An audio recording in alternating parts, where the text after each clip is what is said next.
egregious. Damn it. Locked. No way I got the place wrong.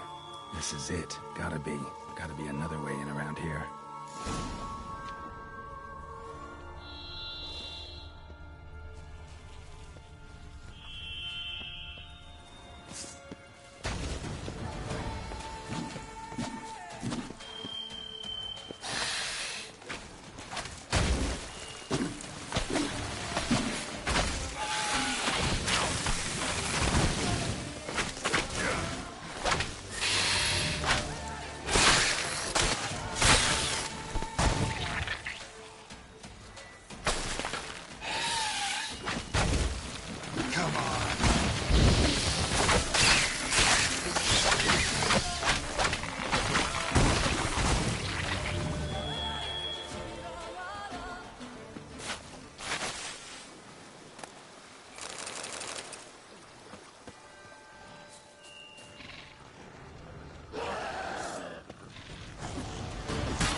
More eggs.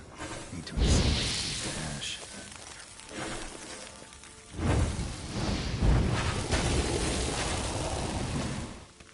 That's some stench.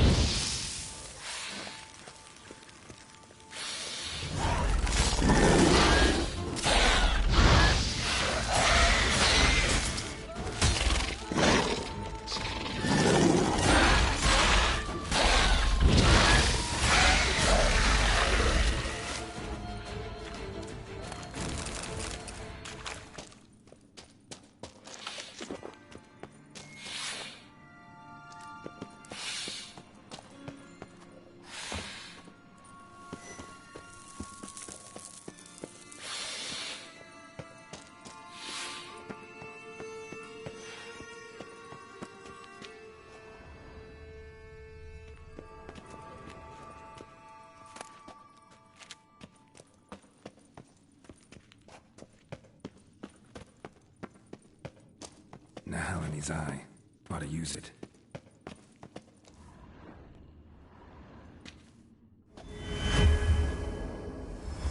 Interesting.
Agreed to meet a vampire at a cemetery.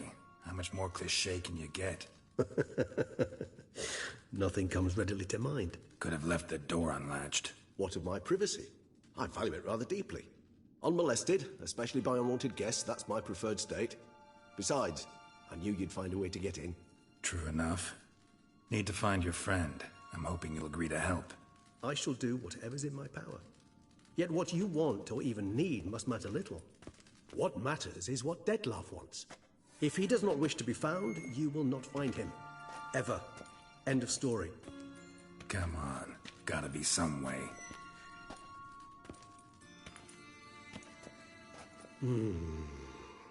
Vampires can evade detection by the senses, and no divination magic works on us. Even the most precise megoscope would be useless. And this? Could this help? Wherever did you get that? Off one of the beast's victims, found by a bend in the river. Body was chopped in pieces. 3 of those pieces were hands. Hand with the ring seemed the odd one out. Abruxa had taken an interest in it.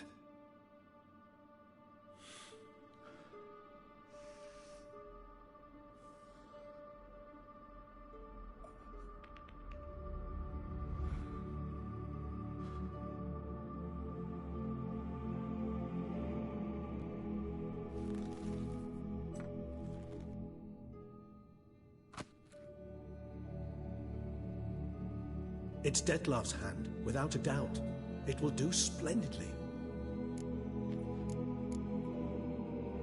The hand. What do you plan to do with it? You've heard of Kovinaris' theory of tissue memory retention. Rings a distant bell. Read about it in Alchemia Oblitera. There's a copy at Kaer Morhen, tattered, nearly disintegrated.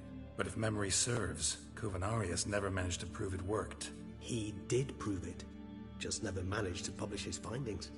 He and I corresponded, you see, after we became friends.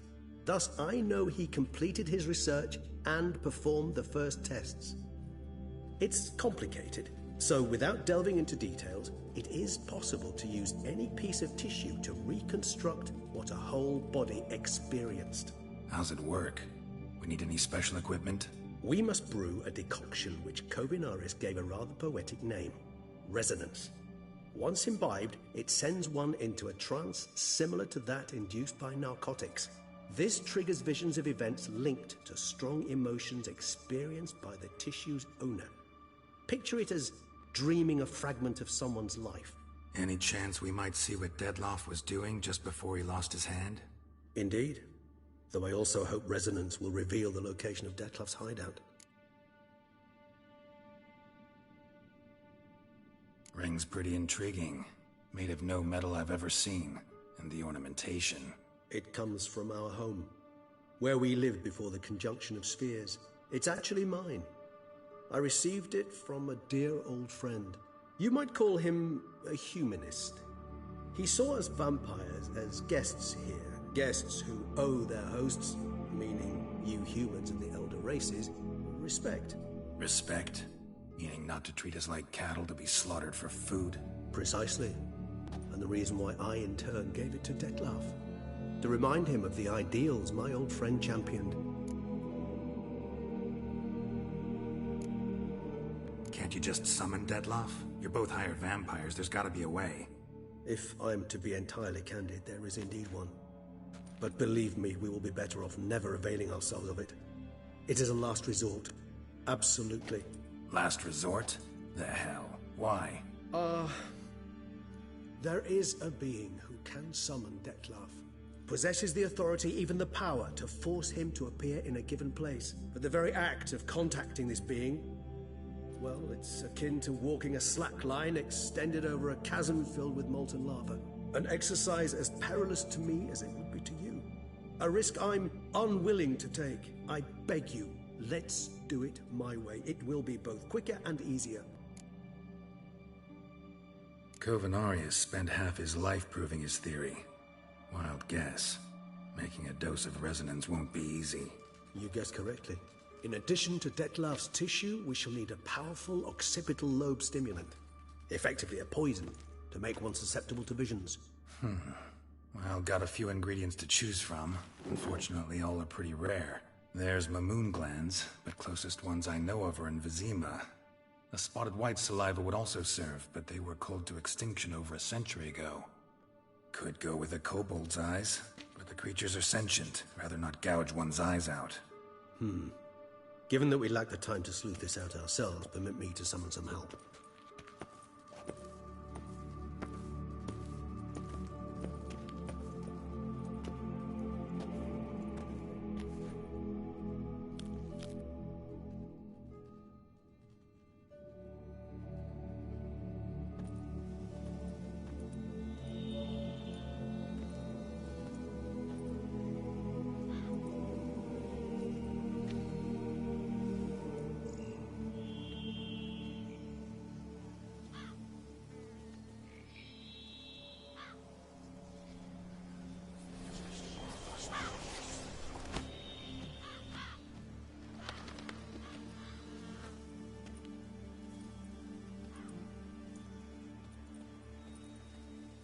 What was that? A raven? Rather a common sight at this latitude. Very intelligent fowl. I asked him to look for the creatures you mentioned. Him and his brethren. Perhaps they'll find one in the area, and I would hazard that a flock of ravens will spy any said creature faster than a solitary witcher would. With all due respect to your skills, my friend. It will take them some time, nonetheless, so perhaps you'd care for a snifter of mandrake. Rarely say no to a snifter. Sadly, this is but a weak infusion rather than a proper distillate. Even better. I remember your mandrake hooch. Made people say things they'd have rather kept to themselves. Now, what could Geralt of Rivia prefer to keep to himself?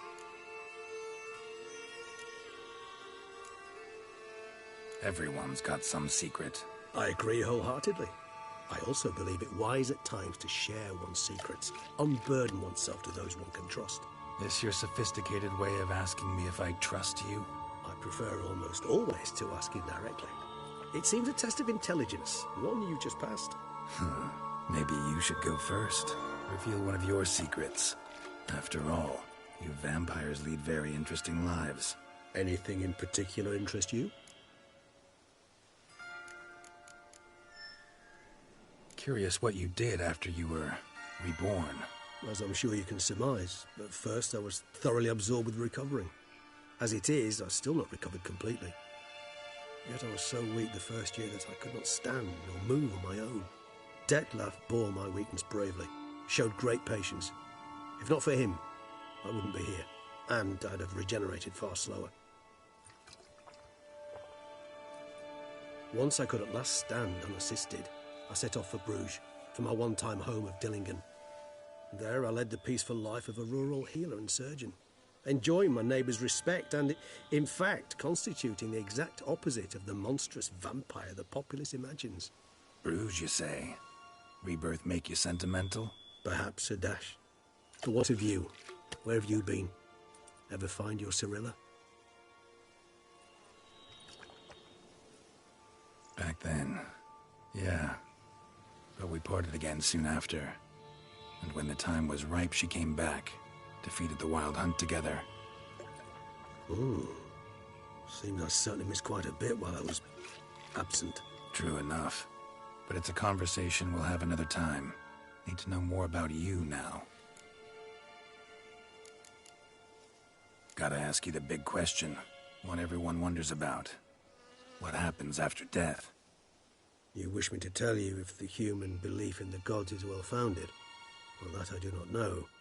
We vampires differ exceedingly from you humans. Our matter, that of which we are composed, can exist without form. We require neither a heart, nor a brain, nor air to breathe. But were you dead? As humans understand death, yes. Feel anything? Understand anything? It's rather hard to explain. I felt something very unsettling.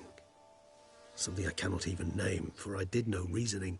Only after rebirth did I begin to understand that what I had felt was cold and unimaginable fear. If not for Detlef, I might have drowned in an eternity of icy terror. Can't have been alive then. Sheesh, experience like that must be vicious. Indeed, it's hard to compare to anything I know. Yet you are aware we don't see death as you do. The way you cling to life, we find it entirely peculiar. You are mortals, ergo it's a foregone conclusion. You will die. It's but a question of time. Thus, I often find myself wondering why you try so very hard. To die at 20 years, 40, even 100, what's the difference? They're all but the blink of an eye. Depends on your point of view.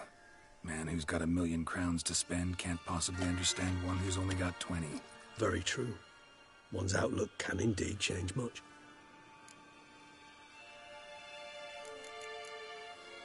Got a new life, a new body. That give you a new start? Blank slate? Starting all anew is a very broad concept. What exactly do you mean? Your blood addiction, say. Wondering if your body's the same, if it still remembers. Maybe if you drank now, you wouldn't get hooked. All addictions are a form of slavery. Re-addiction's not a risk I'm willing to take, just to test a hypothesis about corporeal regeneration and whether propensities carry over. Fair enough. Curiosity, that's all. Sorry. Not to worry, Geralt. Curiosity is a natural reaction under the circumstances, apart from which I've always valued that trait in you. Always fascinated me the way vampires can regenerate. A hand growing back is one thing, but Detloff recreating you out of a wet smear? Something else entirely. A difficult and laborious process, but one that's possible, as my presence proves. But I've heard you too had quite the adventure. They say you lost your memory. For a bit, but Triss helped me get it back. Actually, pretty damn lucky I only had amnesia. Yes, you humans are rather buggered in those terms. To strip you of life is, well, it's just plain easy. I've always pitied you in that regard. We vampires are much harder nuts to crack. If a member of another race kills one of us, we can be reborn with a living higher vampire's help. However, if one of our own strikes the deadly blow, death is permanent. There can be no rebirth. One of the chief reasons why vampires long ago swore never to fight one another.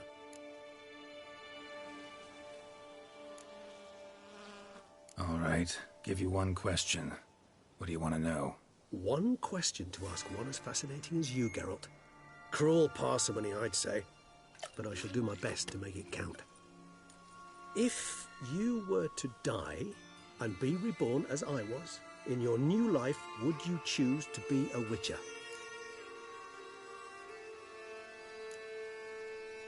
That's what interests you most?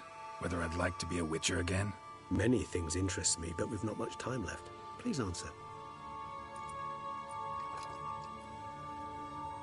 Never chose to be a witcher.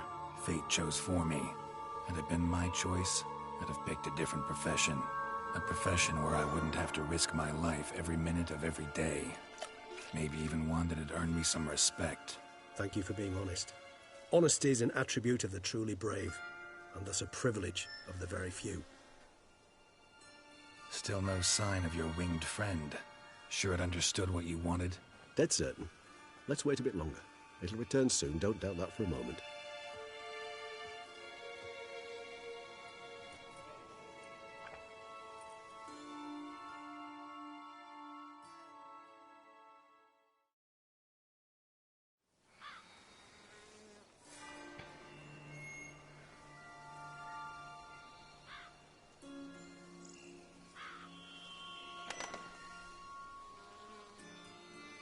Ever vigilant, even in his sleep.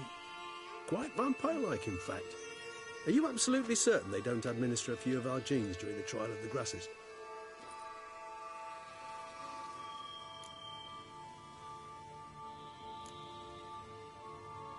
Appreciate the compliment. Got something for me? You were right. No kobolds or mamoons for miles around. Knew it. Allow me to finish. You see, there's this spotted white. It haunts an abandoned residence in the Caraberta woods. Impossible. My brethren hunted down every last spotted white before I was born. Then it seems you must revise your knowledge of spotted whites. For somehow this one managed to survive your brethren's onslaught. It seems I know this home it haunts. Recall a tale about it. Locals believe the place cursed. Perhaps that's how the White survived entirely unmolested.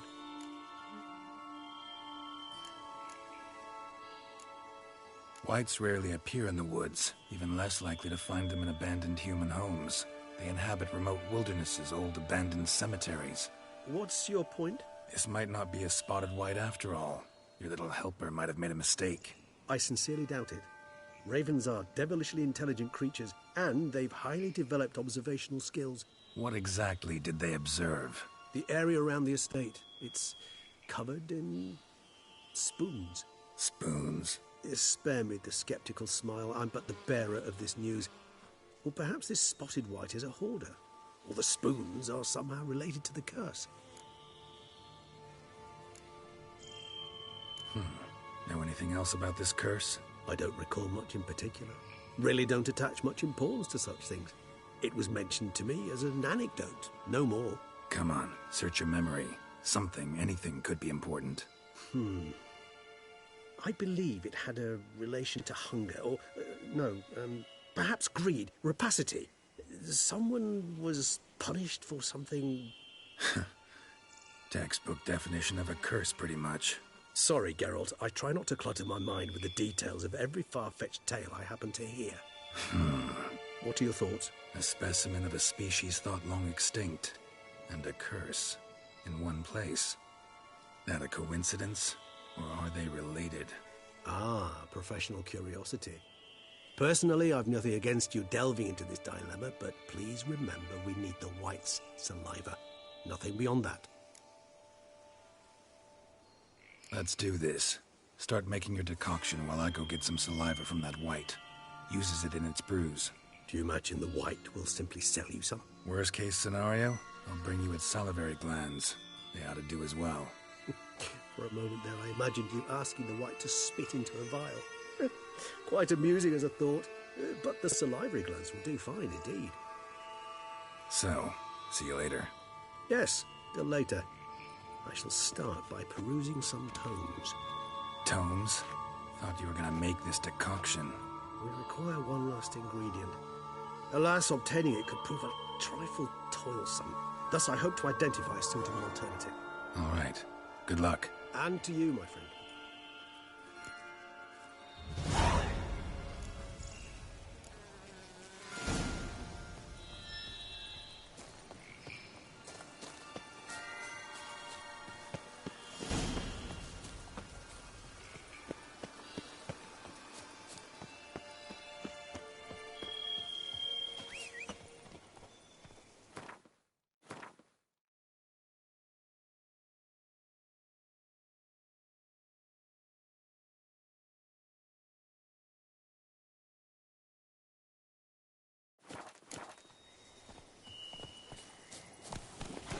Go, go.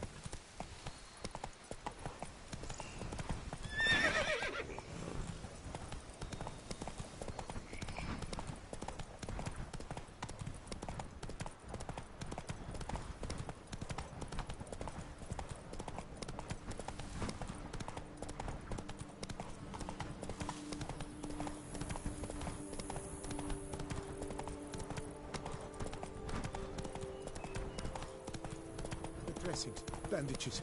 What's that about?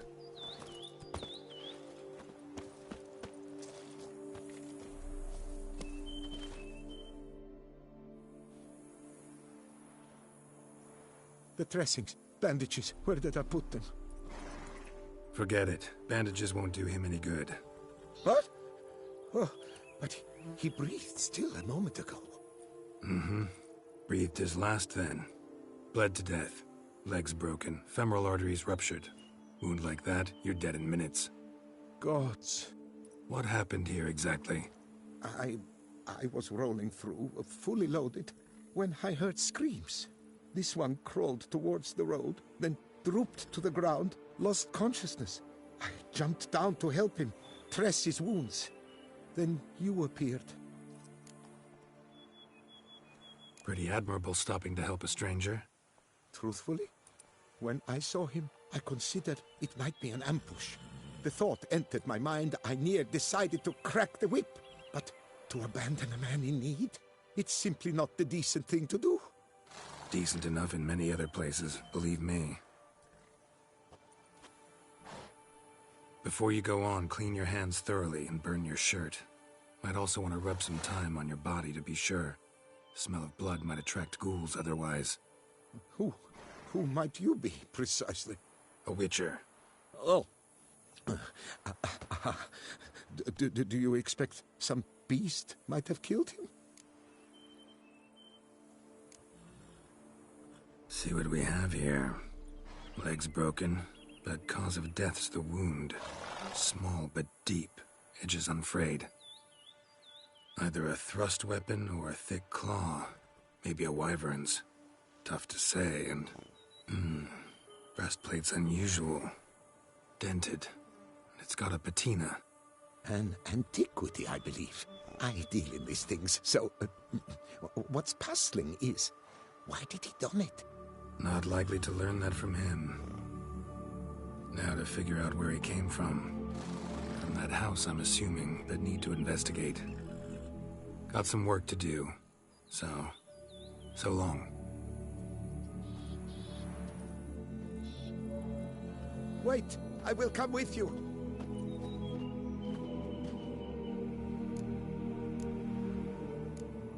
Gotta be kidding.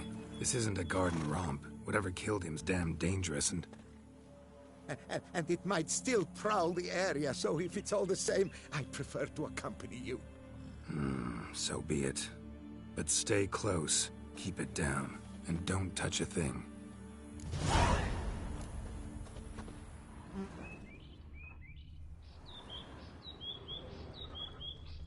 Trail leads to the house on the hill. Which stands silent as a grave.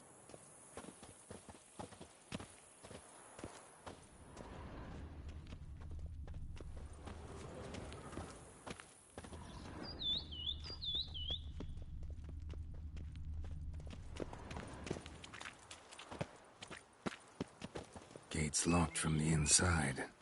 Clearly been jostled, though. Something tried to get out. The very thought. Must have been here he broke his legs. Fell while climbing over the wall. Trying to leave the property, probably, after he didn't manage to open the gate.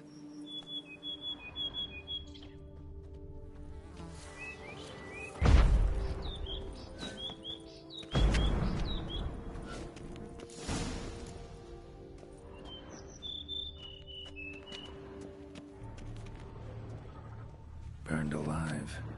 Really high-temperatured work here. Leviota, thou art my defender and protector. Thou bringest good news.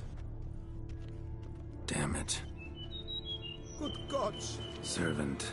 Stabbed to death. Over a dozen blows with a sharp object. Some post-mortem. I cannot believe this is the work of a man. It was a monster, to be sure. What the hell's this? Setting for a banquet? It seems so. What's your suspicion? Did none survive? Gods!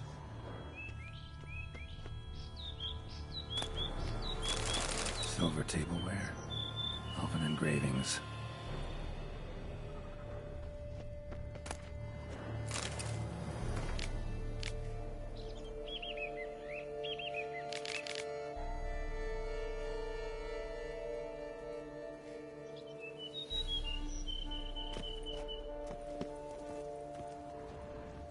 Torso punctured with great force.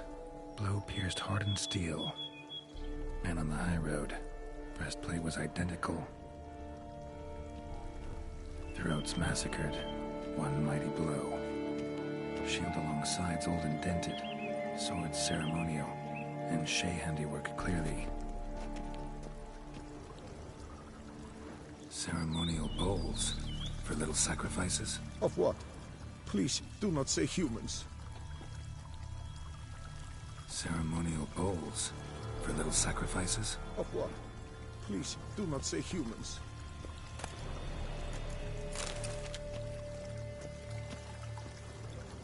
Burn marks. Something catch fire. Explode. Strong stench.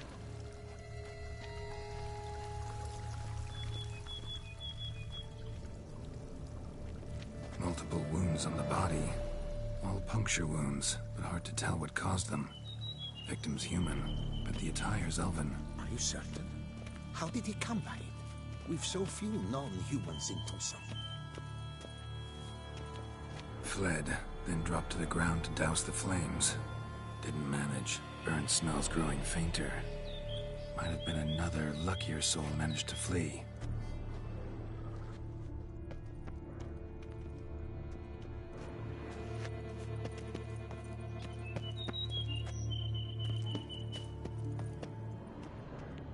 Doublet scorched. Wriggled out of it, tossed it, then ran on.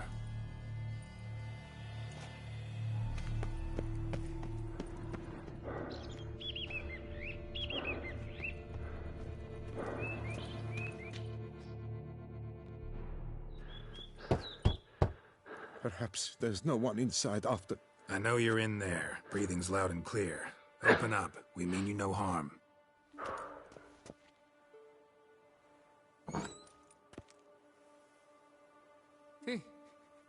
They remain there?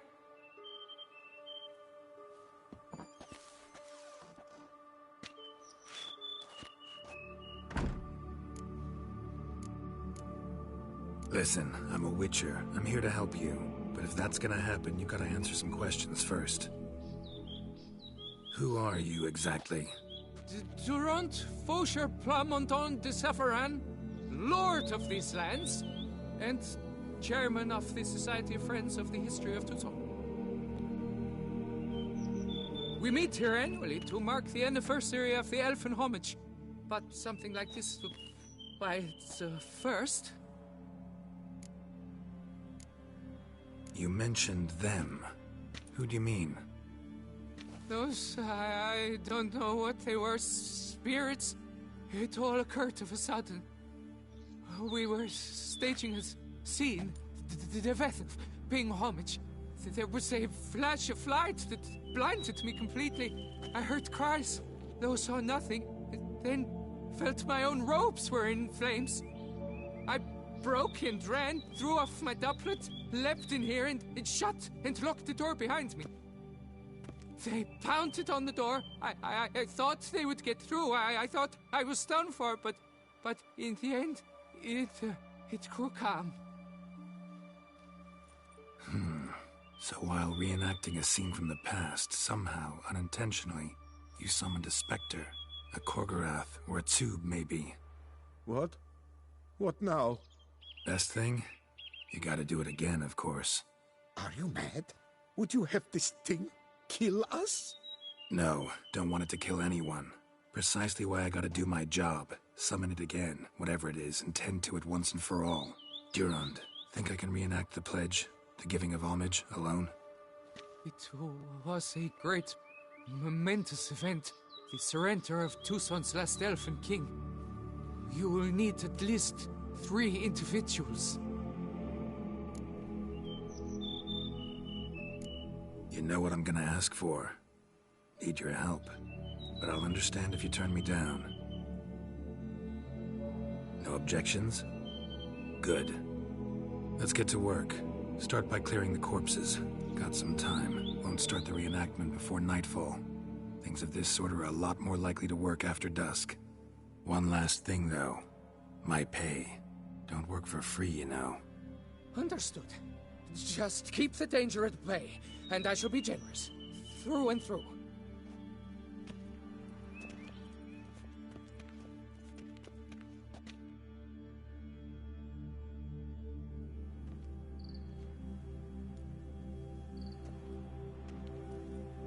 I will stand, or rather, sit in for King Ludovic, upon the elfin throne, while you, Witcher, will play the Enche ruler. We must don the costumes. All must be just right.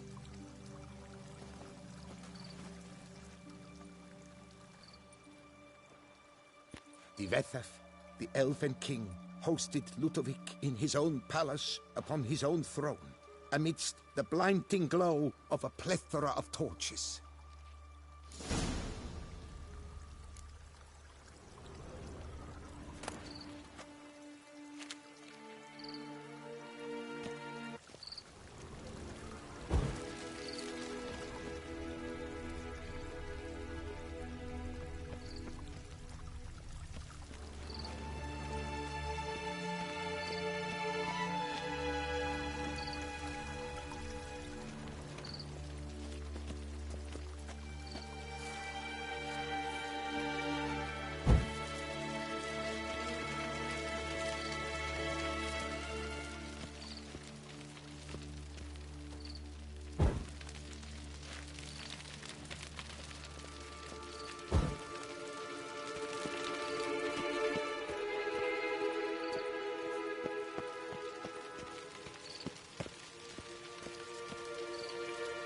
Tibetha laid at Ludovic's feet a loaf of binnen and elfin bread, thus granting humans rule over seat-yielding lands.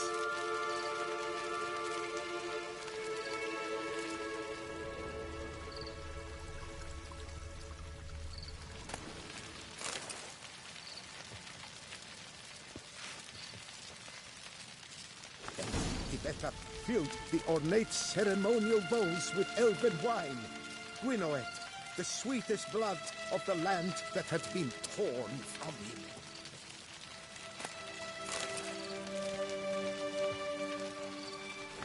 Long last, the elfin king grasped his sword and shield, thus symbolically passing command of his armies to humans.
Erect in his pride, drew his blade and dropped to his knees, thus acknowledging his final defeat.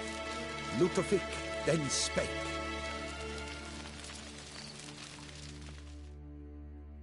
I accept your allegiance and shall return in 1 year's time to... Ah! Look! Look! The statues! Impossible! God's mother!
The sculptures, they came alive. By what witchcraft? Dunno. Specialize in killing monsters. Reviving them, not so much. I may know what happened. The statues, you see, once stood in the palace of one Defethov. I acquired them a month past because perhaps I should start at the beginning. This Defethov was to pay tribute to humans, producing statues of this sort each year. Yet he did so but once, for he perished in the massacre of non-humans at the foot of Mount Gorgon in the year 782. It's fortunate he did too, as Defethov had planned Ludovic's downfall, for he sculpted not statues, but columns that masqueraded as such. Columns activated with words said in homage. Columns that would have turned the king and his bodyguards into so much colorful confetti. Typical. Treachery embodied. Elves. Psheh. You're no better. Elves were just defending their territory. You humans took it, but you still weren't sated. Had to cut the elves down, every last one. You? What does that mean? You're a man as we are. Yeah, in a way. Just ashamed to have to admit it sometimes. Your words, they're wrong, Witcher. But I'll not let you leave empty-handed. Take this, reward. Farewell. Here are parts. You would do best to leave. Resume your path, Master.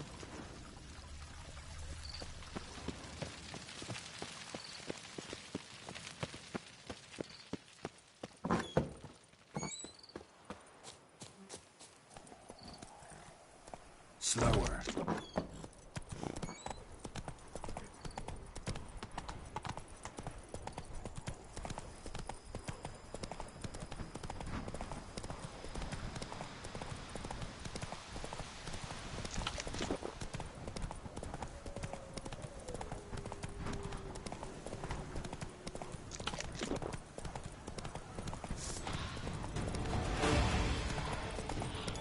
Our guests.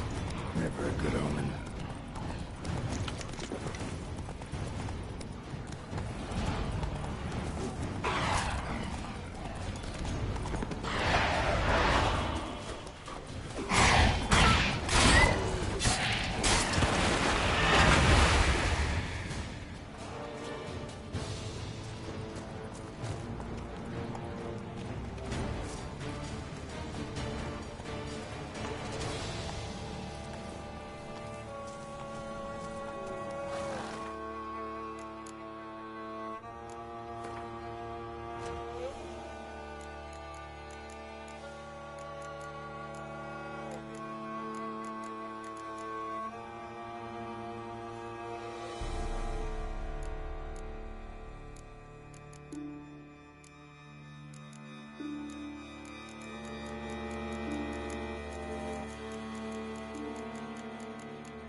The spoons are beating out some kind of rhythm, a message, trying to tell me something.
None shall sit and dine with you at your table.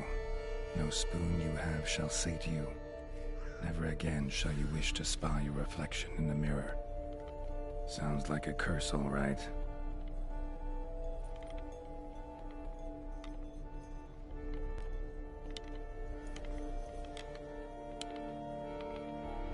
Somebody's clearly obsessed. Regis mentioned the place might be cursed. Can't be a coincidence. Need to look around.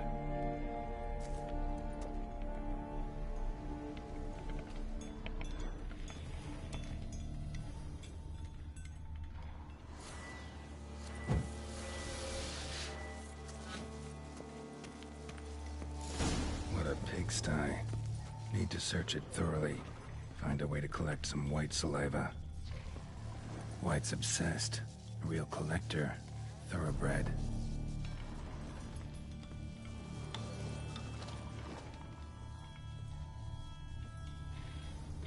Spoon's incredible. The craftsmanship. Must have graced a rich man's table.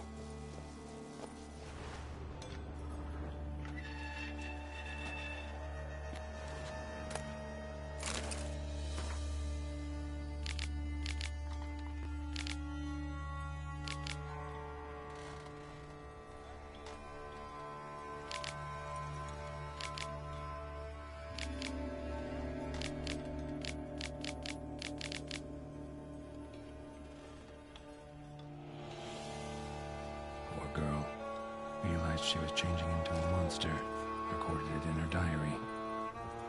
Poignant.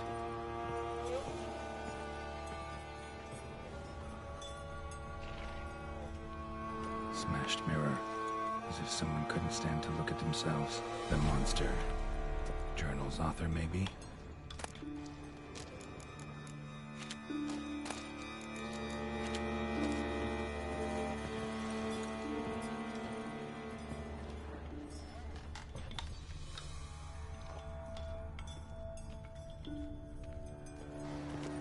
No spoon you have shall sate you.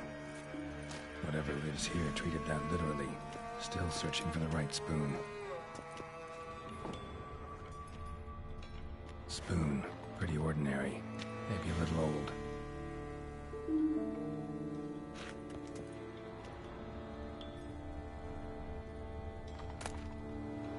Spoon key.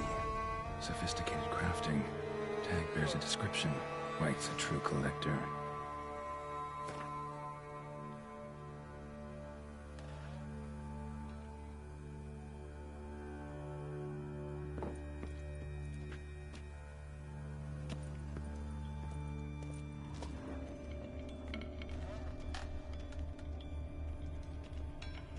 Skeletons. Doubt they came here willingly. This have anything to do with the curse? None shall sit and dine with you at your table. It'd make sense. Right arm bit right off. Teeth all knocked out. Somebody tried to force feed him. Broken neck. Indentation in the skull's lateral surface. Smacked in the head with something heavy. No claw or fang marks. Probably choked to death. None shall sit and dine with you at your table. No spoon you have shall sate you. Never again shall you wish to spy your reflection in the mirror.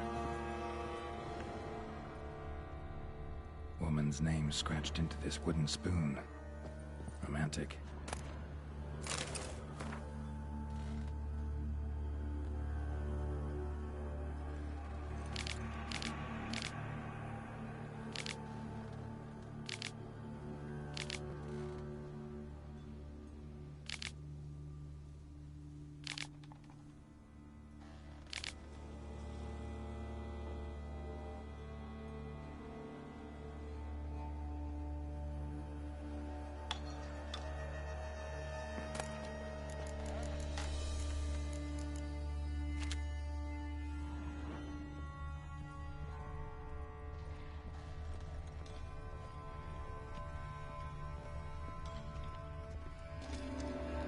Another spoon. Yep, just as normal as the last one. White's obsessed. Real collector. Thoroughbred.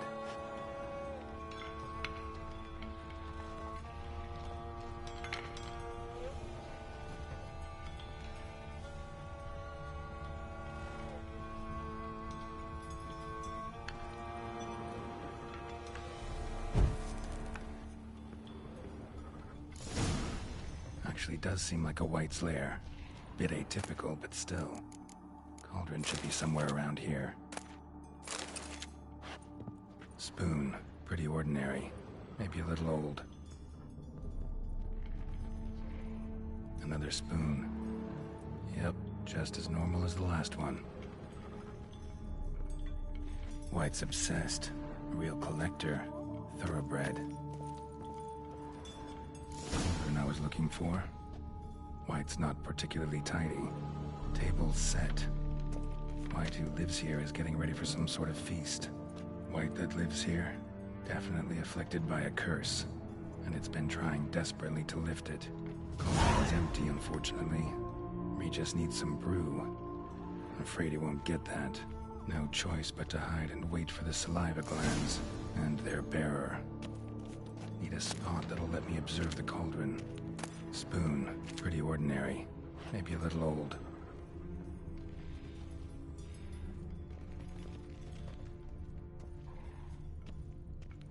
Another spoon. Yep, just as normal as the last one.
Not gonna hurt you. Wanna help? I've seen the words of the curse on the walls. Think I know how to lift it.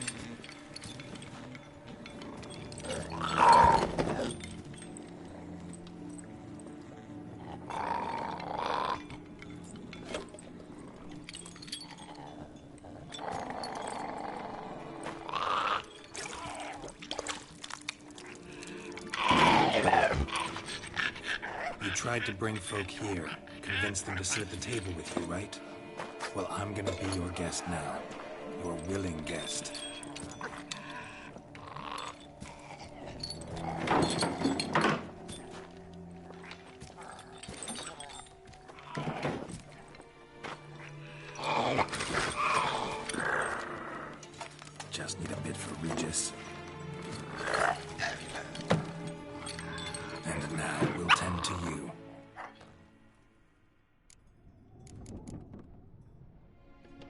get this right.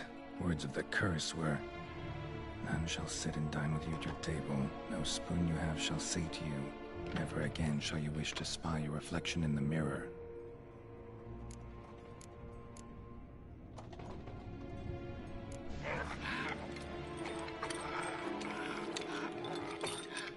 We can't use spoons.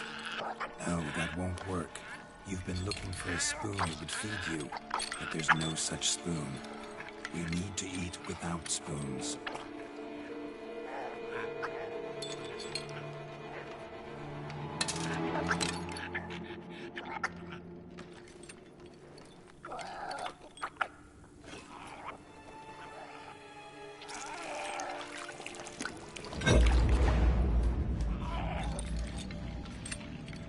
Open your eyes. You need to see your likeness.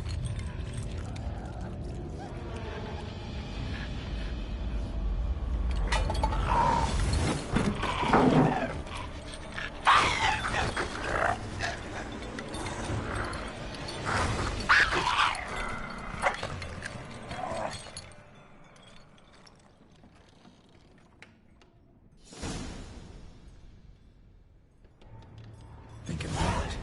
Just not quite like I expected. Need to see what happened to the white. Won't be hard to find given its stench.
Easy. Not gonna hurt you.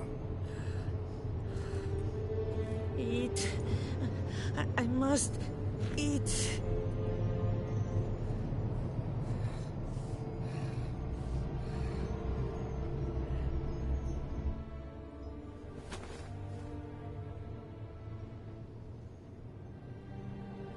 I'll take you someplace safe.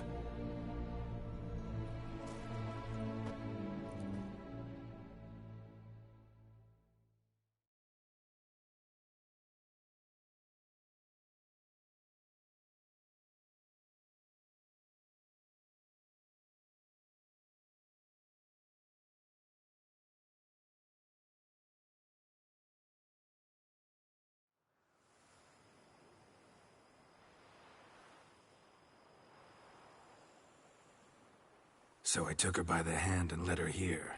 Seemed the only sensible place for her. You did the right thing, sir. She should recover quickly here.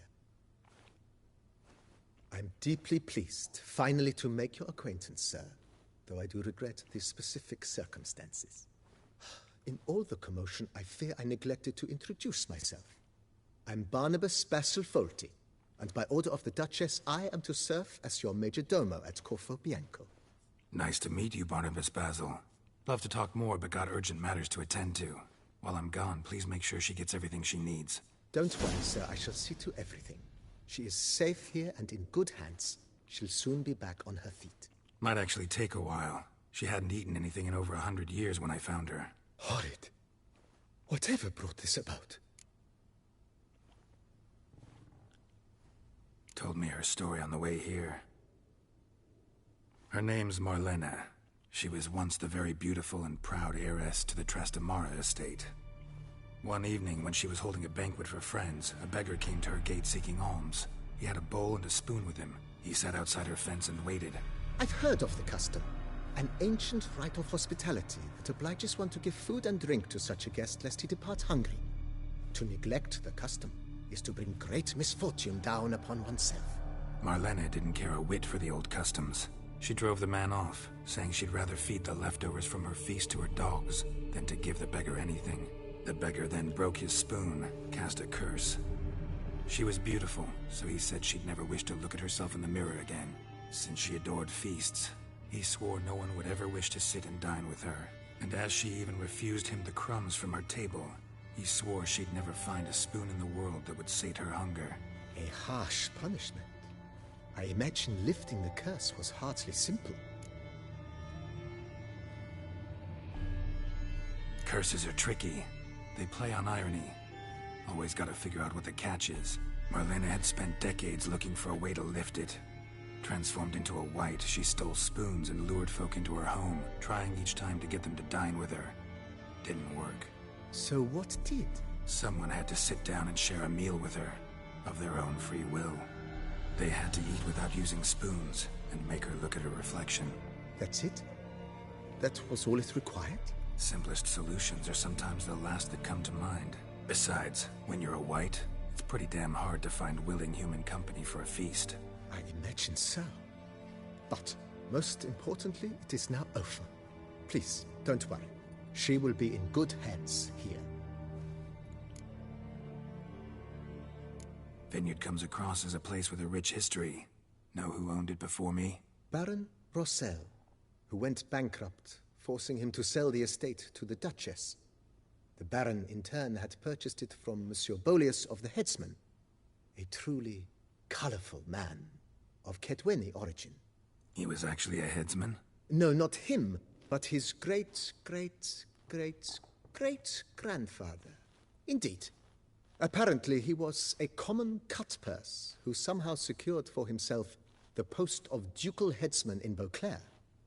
Went about his work with an exceptional penchant.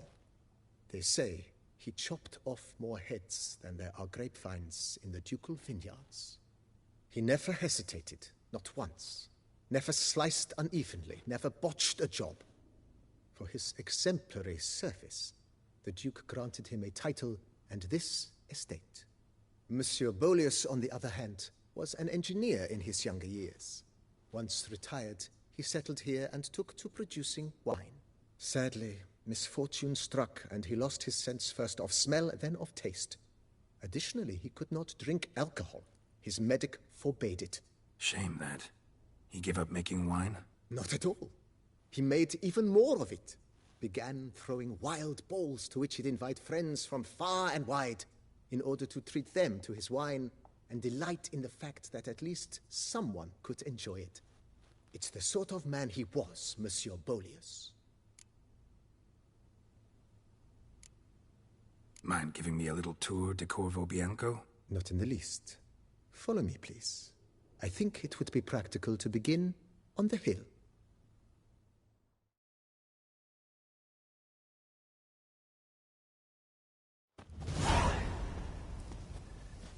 Behold, sir, your estate in all its splendor. Pretty vast. Indeed. And now, sir, allow me to show you a handful of interesting details. Follow me, please. Been a major domo all your life? Yes, I come from a long line of major domos. My father was a major domo, as was my grandfather before him, as was my great-aunt. In fact, she was the one to start the tradition. Great-aunt? A hard woman. It is said that already as a child, She knew where she was going and went there. When she arrived in Beauclair, she signed on as a chambermaid at one of the vineyards, then slowly worked her way up to Major Domo. She dragged the rest of the family up the same path.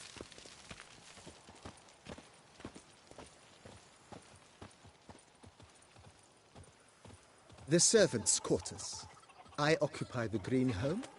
With the Duchess's permission, I have hired a full staff. Their salaries to be paid from the ducal treasury. Nice of her. Not the most sightly part of the estate, I admit.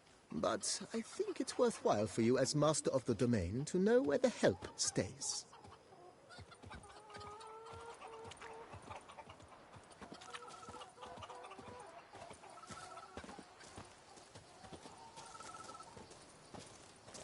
Baron Rossel ordered the vines in this part of the estate uprooted and olive groves planted in their place.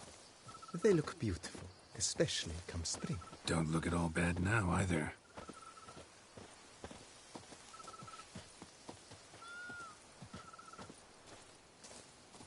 Down below lies your vineyard, where we grow a strain of Carfanere, one of the world's oldest. Aged in oak barrels, it provides for an exquisite wine with distinct blackberry, wild cherry, plum, and cinnamon notes. Marvelous. Have to try it one of these days.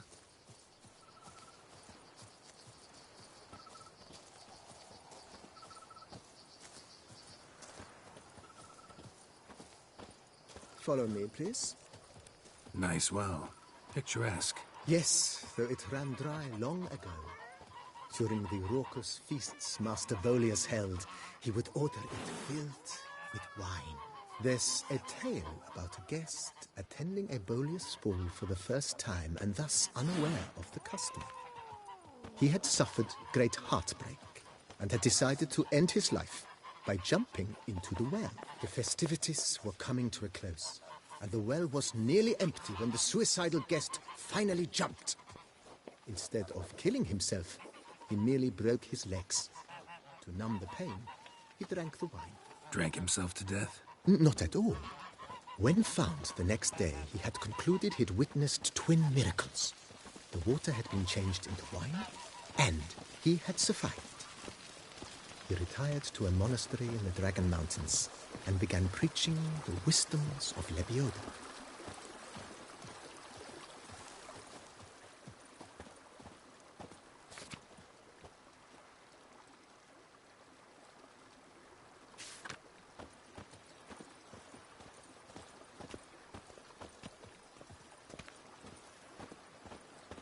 Monsieur Bolius' wife Nina kept a garden here. A supremely lovely place it was. Bit neglected now. I agree. Yet nothing stands in the way of restoring it to its former glory, and once again planting it with herbs and other vegetation.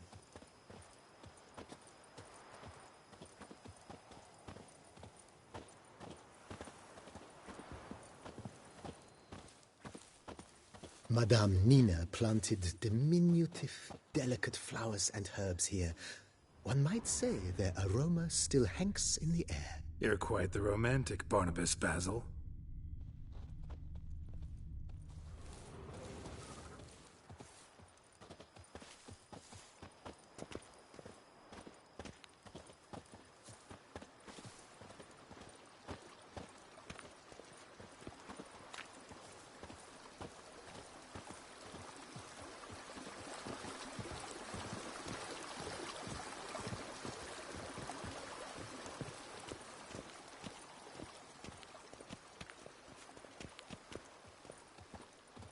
This served as an additional wine cellar in years of plentiful harvests.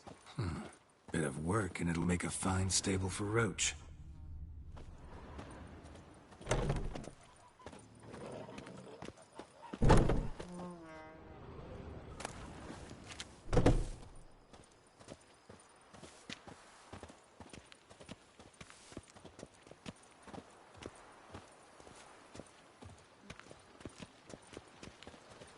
The cellars, voila.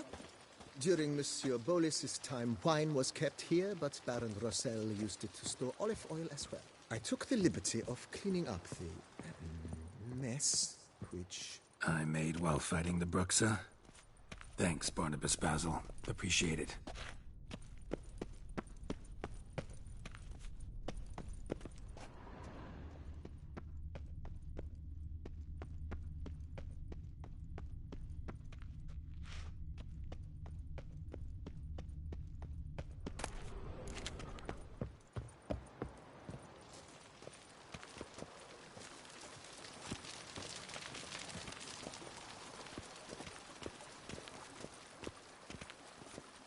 As you can see, the facade is, how to put it, slightly stained.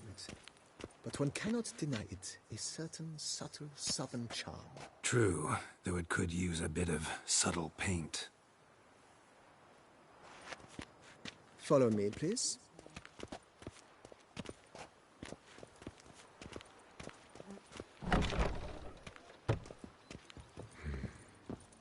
And welcome inside. On the left is the master bedroom. On the right, the dining hall and kitchen. Upstairs, you shall find the guest room, currently used for storage. Not a bad idea. At the moment, the house is only minimally furnished. Yet I believe we will, together, devise some innovative arrangements. A few paintings, for instance, would breathe new life into the abode immediately. With that, sir, you've seen the full lay of the land. Corfobianco is a beautiful estate. Though one must admit, time has taken its toll. Forgive me for being forward, but if you were to choose to invest a small sum towards its beautification, consider me at your service on the matter. Think I'll take you up on that. Be sure to come and see you if I decide to do any remodeling. Mentioned the place could stand to be spruced up. Oh, most decidedly, sir. The question is where you would like to begin this rejuvenation. Been thinking about the outer walls. Maybe a fresh coat of paint or some patching. If I might dare to make a suggestion, why not start with a general renovation? I once oversaw such work at Admiral Rompelli's summer residence. The effects were simply breathtaking. Not only did the residence positively sparkle afterwards, but we also made room to display the Admiral's armor and weapons, of which he was a passionate collector.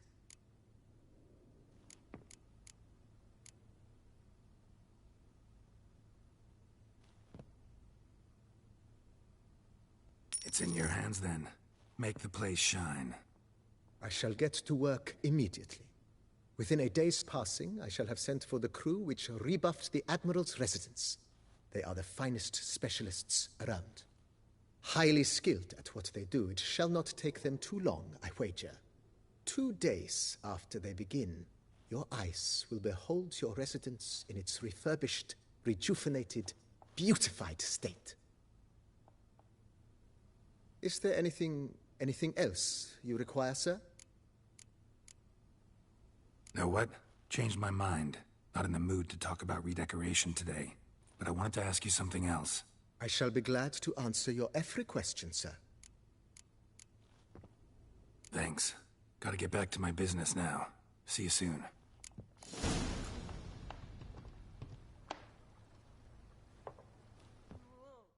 A pleasure to welcome you once again to the as yet humble confines of Corfobianco. When last we met, I did not get the opportunity to present my credentials. With your permission, I shall do so now. I previously served with distinction at the Nibli family manor and in Nazaire with Admiral Rompelli, who, as you are certain to know, is an extraordinary, demanding gentleman. Whoa, Barnabas Basil. One thing you ought to know, I'm not your typical landed gentleman. Truth be told, this is the first real property I've ever owned. Oh, in that case, you must leave it all to me. I shall organize, see to everything, and whip the house into order. I dare say this place will soon be the most prosperous vineyard around. Great. Can already see I'm in good hands. Vineyard comes across as a place with a rich history. No, Baron Rossel.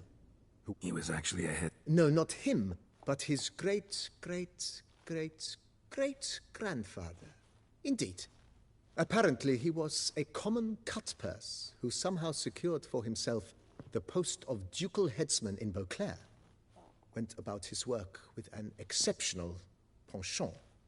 They say he chopped off more heads than there are grapevines in the ducal vineyards. He never hesitated, not once. Never sliced unevenly, never botched a job. For his exemplary service, the Duke granted him a title and this estate. Monsieur Bolius, on the other hand, was an engineer in his younger years. Once retired, he settled here and took to producing wine. Sadly, misfortune struck, and he lost his sense first of smell, then of taste. Additionally, he could not drink alcohol. His medic forbade it. Shame that. He gave up making wine? Not at all. He made even more of it.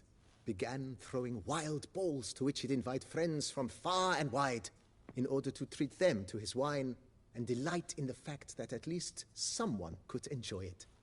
It's the sort of man he was, Monsieur Bolius. Thanks. Gotta get back to my business now. See you soon.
Tasty. So wonderful. Thank you.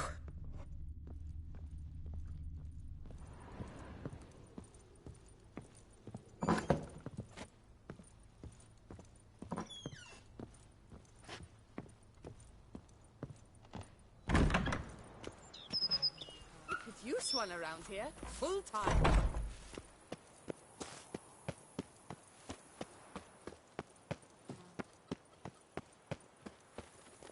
And I say, hey, hey, hey, what's going on? The more you beat them, the fatter they are! If ever trust a woman, remember that. Does life suit you here, Witcher?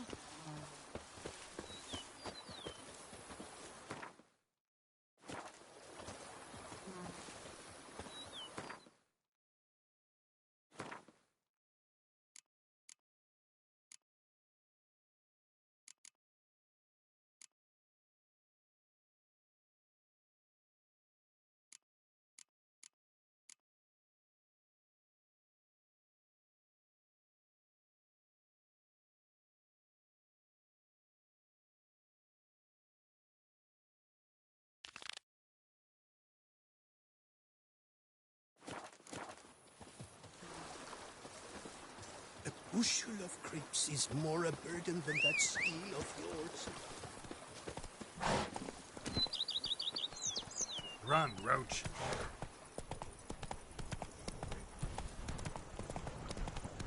Wild wolf himself. Me oh mine! A witch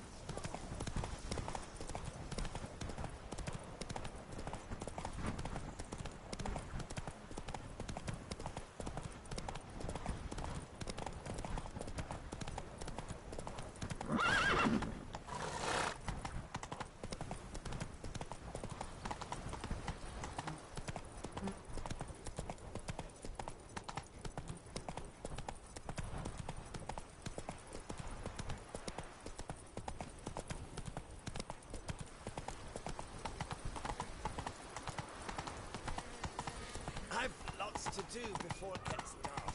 The Dutch is small. To be born in Toussaint is to be born under a lucky star.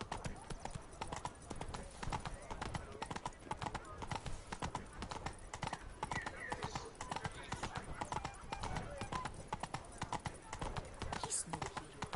That's the beauty of the black.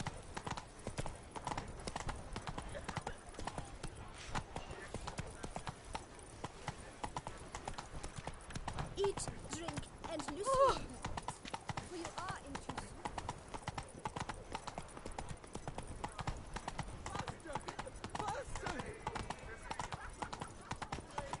Slower. Never you worry. The air here is such that one is never hungover. Come on! Come here! A man of action, a man of valor. Are you not? Would you care to challenge the still waters? The North must be a terribly barbaric land. And our knights, what are they? Do you know the colors I would see on the stand no chance against us. Shall you face off against still waters? Shall you? Shall you? Like to know who I'm punching. This knight won't reveal his name or face. Won't say anything at all, not a word. Rein in your curiosity, sir. A knightly vow is no idle promise. Still waters shall conceal both face and crest until such time as one defeats him. So, will you fight or not?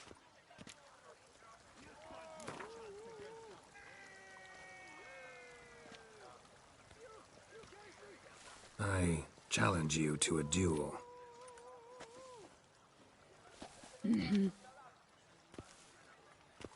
Noble lords and virtuous ladies, another fight is soon to begin.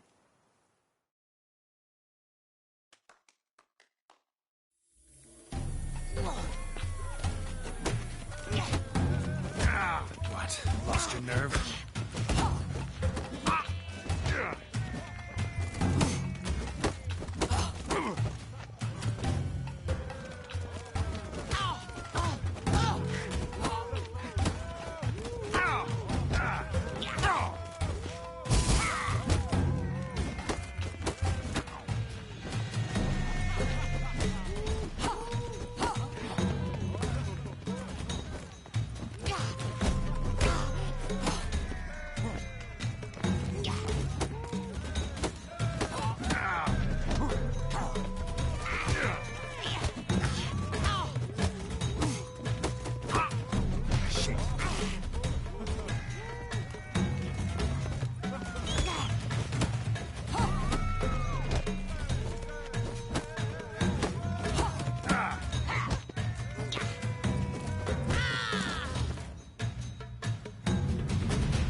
Ladies and gentlemen, the Witcher defeats the previously invincible Still Waters.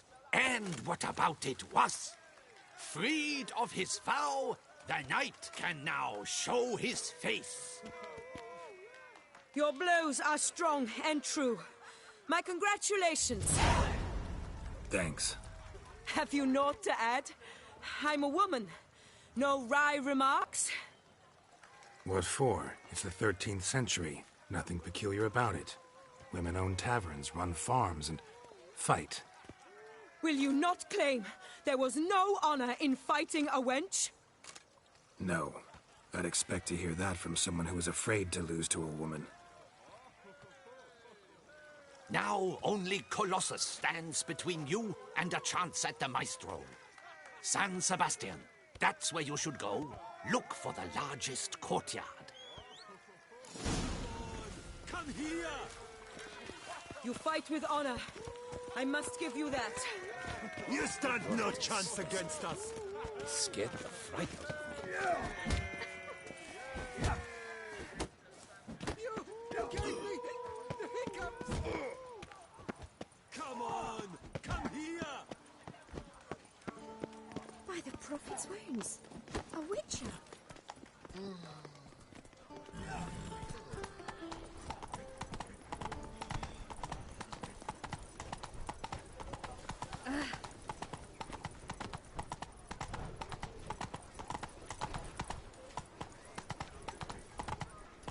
Faster. Ooh. Witcher.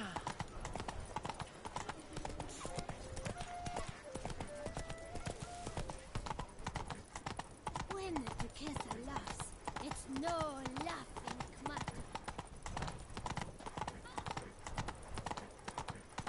But a few drops of wine. And lo and behold, it's better.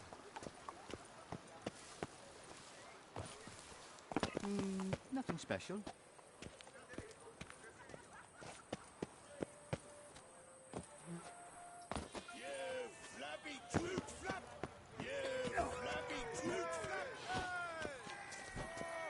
Who dares? Hey, Master Witcher, will you face Colossus? Folks say those of your guild. Oh, now you look to be a man in search of exertion. Hey, Whitelocks, will you dare to fight Colossus? Colossus. Interesting as monikers go. Or is that what his mother called him out of the womb, too? Why would she not have? Colossus. It rings out with pride and passion. So, will you fight?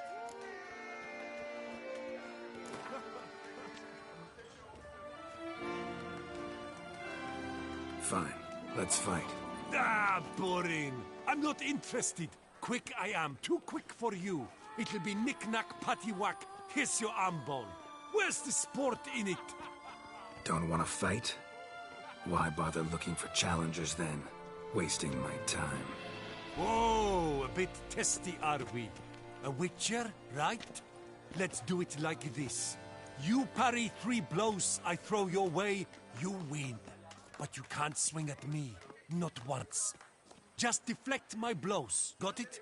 Catch 3 of them, and I'll toss you double your wager. Feeling that generous? No, I just know you can't do it. No one's ever done it. Too fast, see? So, willing to try for 3 blocks?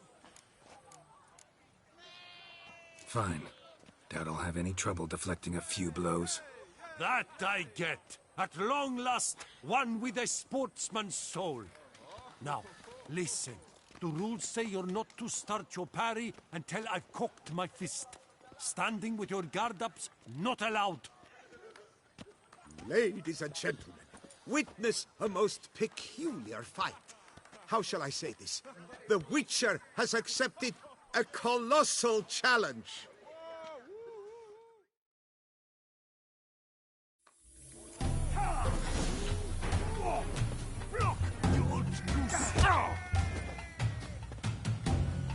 Too quick for you, huh?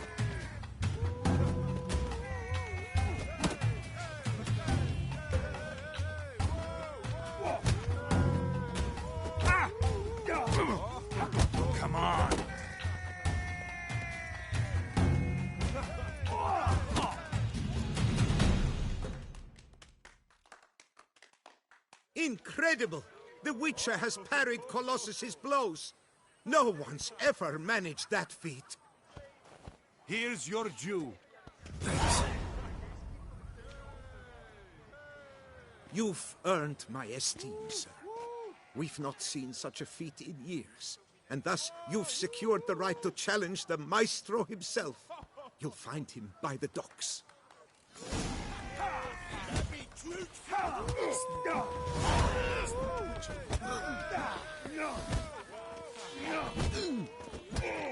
Well, you're good. Can I shoot your crossbow? This willingness.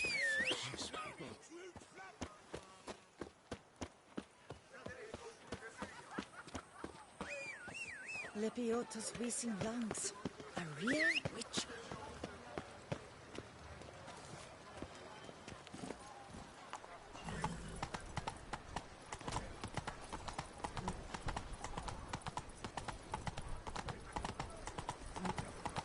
No one gives a hoot about this poor folk.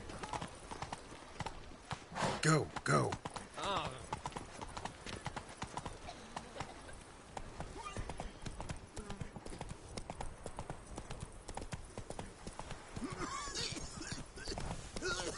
Are knights errant?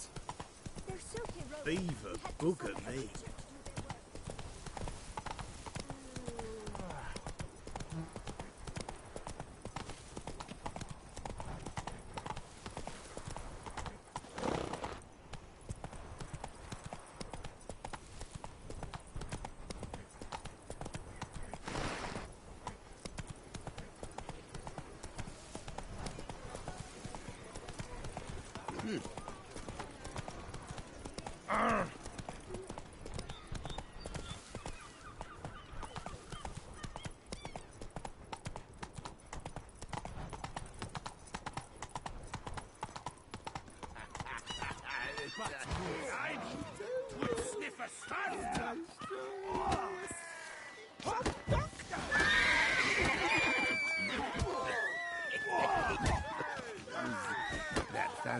That's what? This where I find the boxer they call the Maestro? Maestro, champ, the undefeated. Folk call him many things. You are the Witcher who dropped the 3 lesser champions? I am. Come to fight the Maestro, but seems to me he's indisposed. Alcohol is the Maestro's remedy for his crippling shyness. He's a delicate man, you see. He'd never so much as hit a pillow while sober. Fighting sober's like dancing to silence.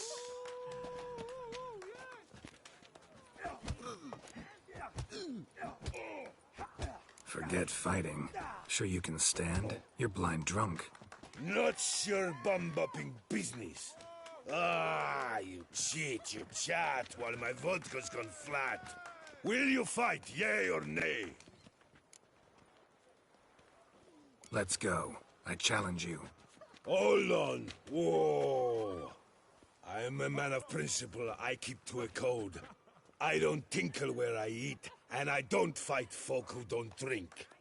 Meaning? Meaning you're to drink, or hey diddle out of here.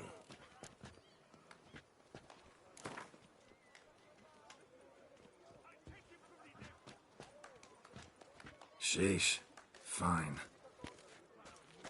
Mesdames, messieurs, the Maestro will perform at last.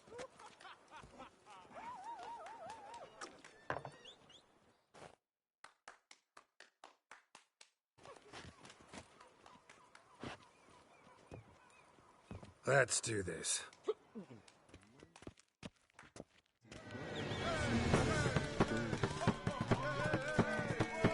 Hey, well parried that. Under it, boss. Yeah. Ow!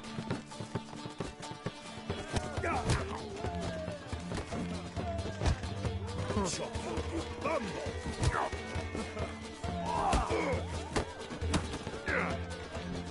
Hey, well parried that. Under it, boss. Yeah.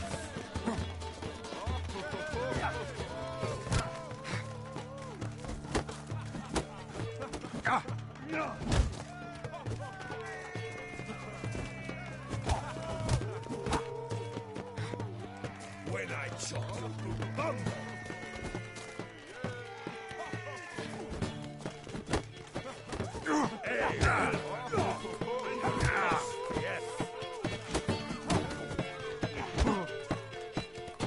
Glorious. Thanks. I'm gobsmacked, I am. I have to drink it off. I'm pleased you stripped me of the title. I shall have more time to pursue my chief interest now. Wait!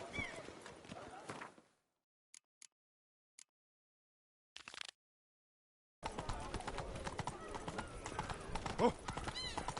All is in order!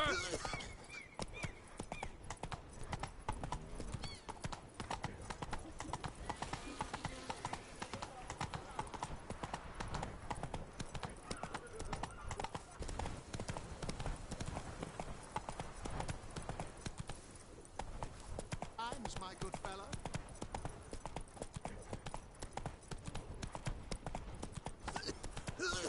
Whoa!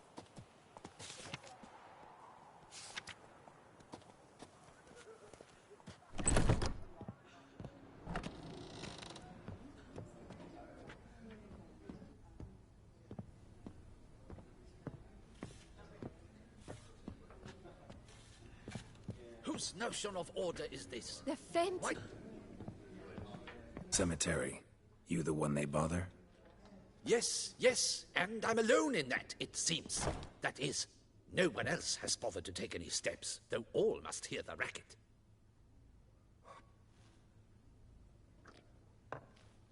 I took the matter up with the ducal guard. They claim they found nothing, but I'm not sure they even bothered to look. What's left for me to do? Should I sniff about the cemetery myself? The noises, they pretty regular? Each night. I live next door. I hear it loud and clear, as if through a horn someone had stuck in my ear. Ah! Hawk! Ooh! Firk! And then wag! Thud! As if a mother bear slammed pate first into a cupboard. Know exactly what you mean. How much'll I get for this? What? Much too much. I don't believe I have that amount. What would you say to a festival discount? On account of the, tourney?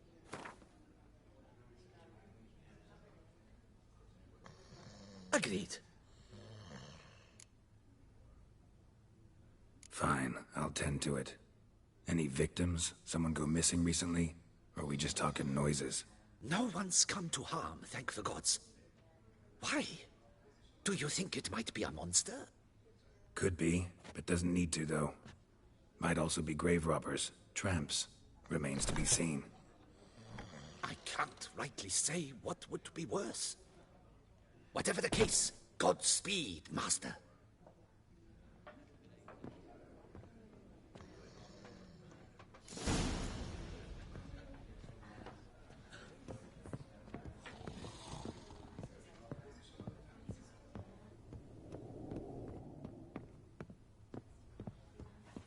Witcher, please, sir, find that beast.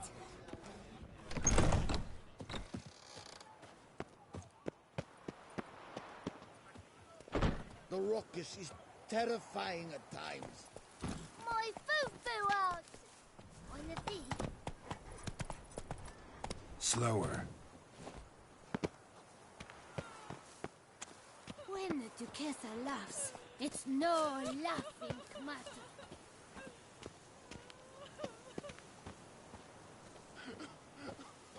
Can't hear anything, but might want to look around anyway.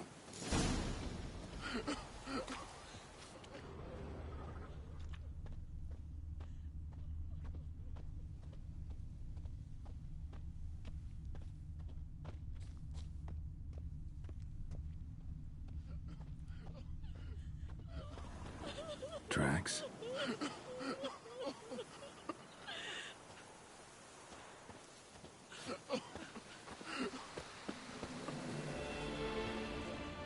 Graves dug up. Thing is, grave robbers don't usually wail and moan that much. Graves dug up. Thing is, grave robbers don't usually wail and moan that much.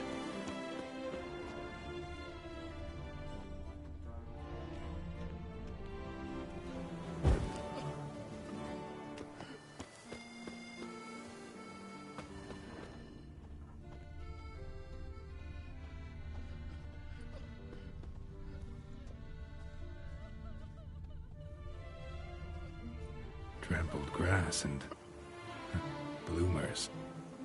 Not the kind of moaning he meant, though.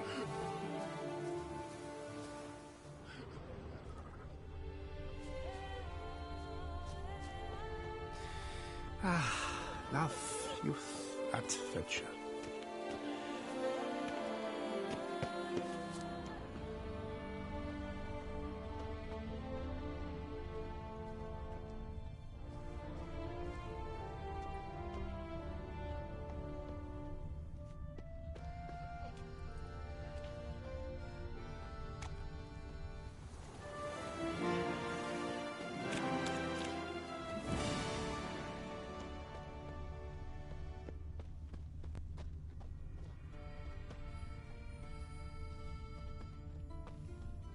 I once had a girl, or should I say, she once had me.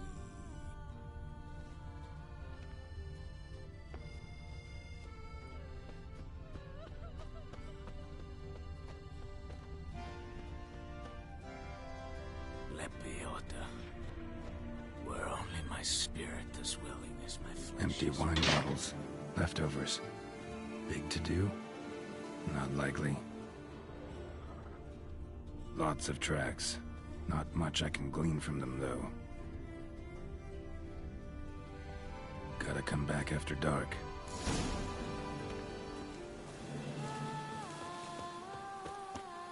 Lepiota, were only my spirit as willing as my flesh is weak.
Pathetic.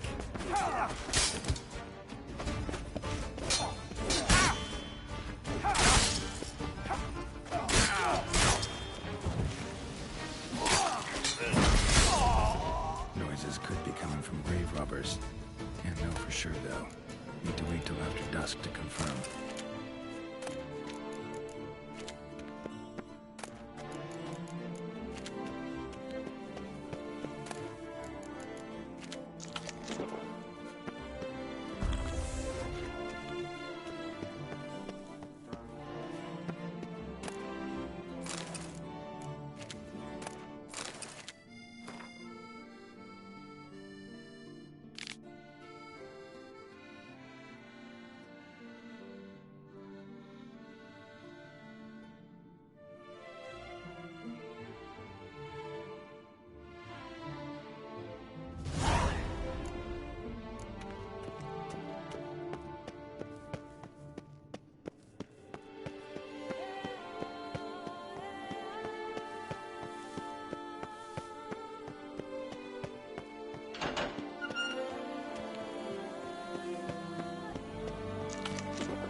terrifying.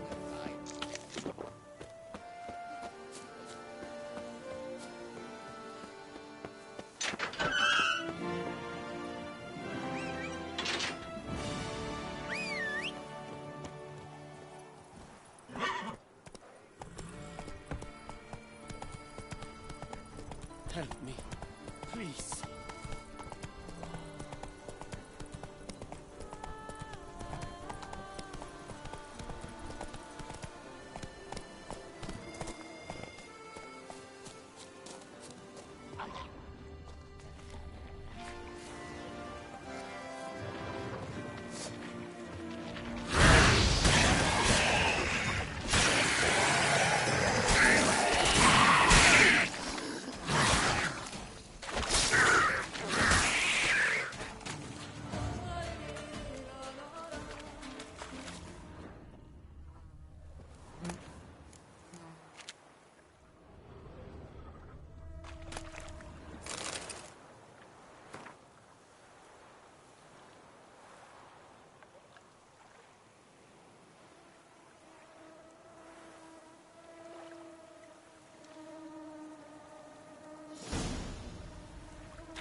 Come on.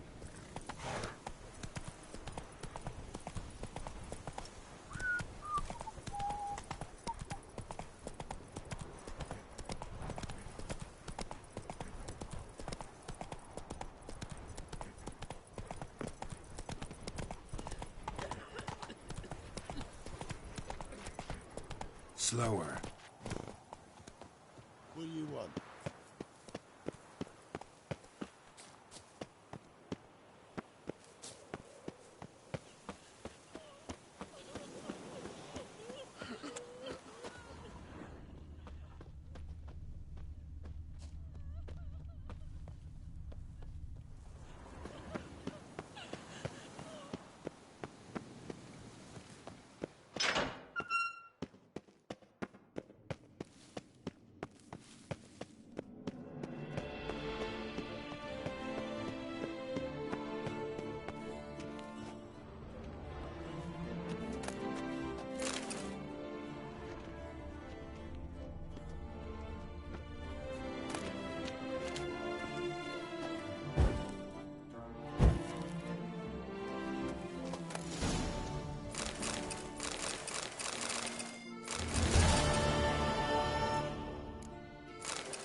Damn it.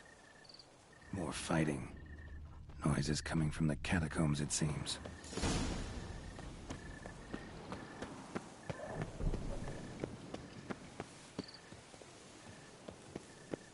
So, noises coming from here.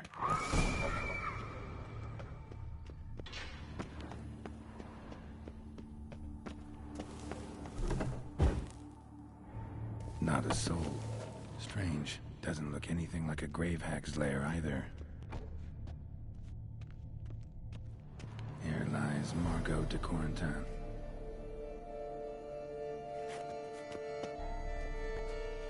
smashed, as if someone threw it against the wall.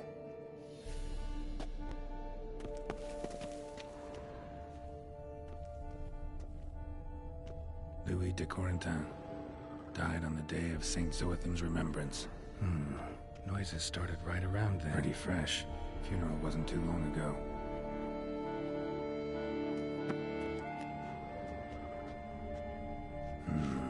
Gold.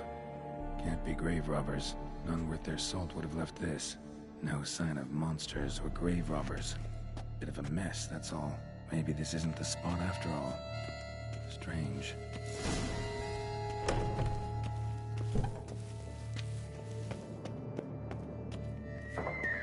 The noise is clearly coming from that tomb. Impossible.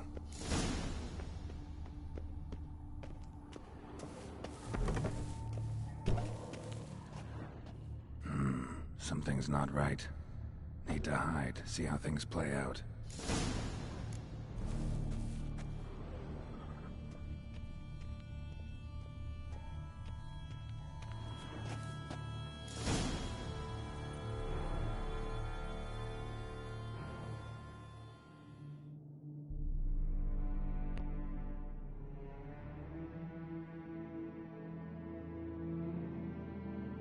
You'd rather lie about all day, flipping those cards like some dwarf. Disgusting. Indeed. Far better to stand at the door of Lebioda's temple, mumbling prayers from dawn till dusk. Ingrate, I prayed for you, that you would cast off the yoke of gambling. Fine job you did of it.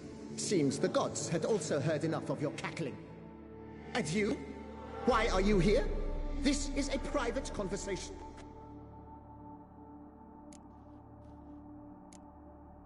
What's this argument about, anyway? Sod off! Not your concern. Could help you resolve it. I know not your name, but you must help me. I refuse to spend eternity at the side of this heathen. Remove him from my crypt at once! Slow down. What's the problem? This is my crypt, and this saintly shrew harangues me even in death. An eternity of nagging, the misery! I was blind and a fool to marry him. He's a slave to the cards, prepared to wager his own child on a round of Gwent. Once, damn it, and as a jest! How many times must I explain? And who sank our fortune into some silly statue of Lebioda? Piety. That was my cause. The prophet immortalized would have transformed this land of blasphemy and betting. How was I to know it was all a fraud? Because I warned you some 500 times! Quiet! Shut up, both of you!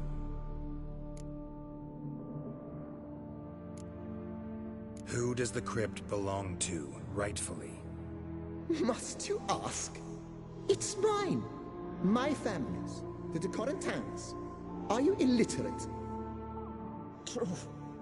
But my dowry served to repurchase it from those you owed. Look, if there's to be peace and quiet here, one of you's gotta go. Need to move one of you out. Yes. Take him. Please. Do so. And I shall tell you where I hid his lucky Gwent cards. What? I knew it was you! And now, you would evict me from my crypt, then pay for the deed with my cards!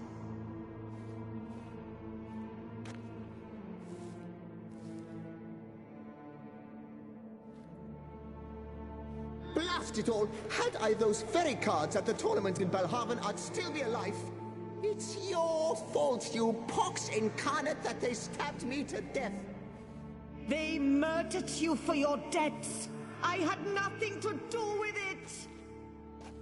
Come, I heed this good book-thumping wench. Mind, I know well where she hid those cards. I'll tell you myself, as soon as you've removed her.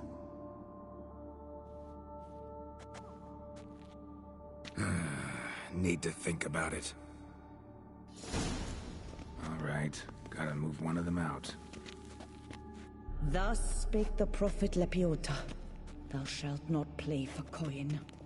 After which he promptly added, "For you shall have none left for me!" Heretic, shut your mouth! I shall speak to you no more! No, no, it is I who shall speak to you no more, you old tart! My apologies, but I'm simply not in the mood. I shall speak to no one as long as she is in here. Take her away. My apologies, but I'm simply not in the mood. I shall speak to no one as long as she is in here. Take her Louis de away. Corentin, raise your sighs to the Prophet Lepiota on his behalf.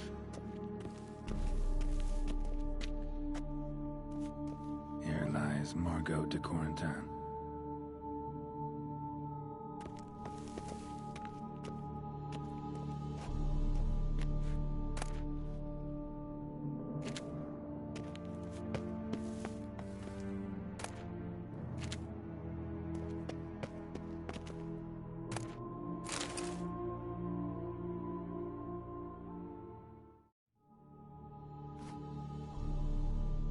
I see you fell for that pious tart's dribble.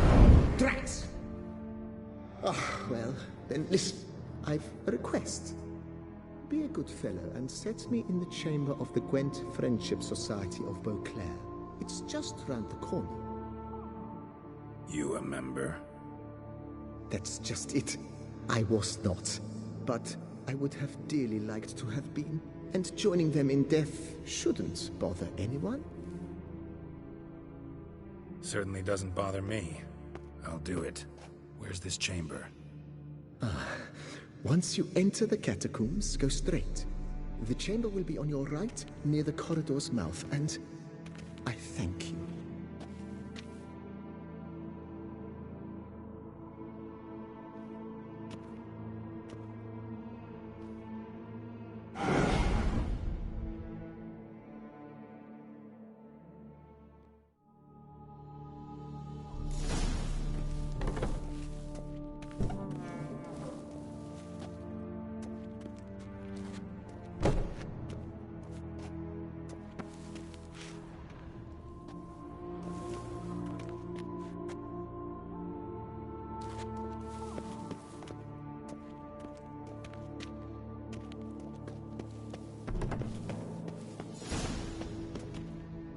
Deeper in the catacombs. Right, let's go.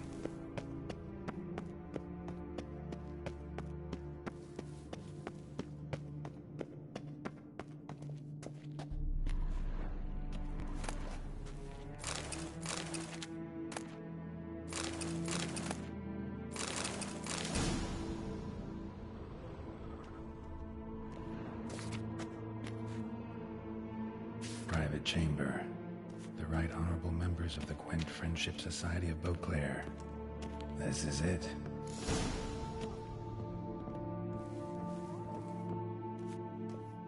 You'll not find work here. Not paying work, that is.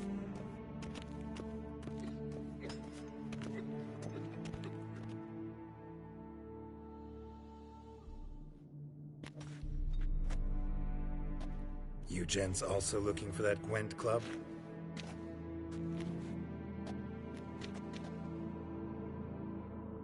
What the poking devils? Who are you? Who sent you? So many questions, so few answers. Blimey, we're the plumbing philosopher. Get the smarmy cat diddler, lads. If I only had a crown for every time a bunch like this.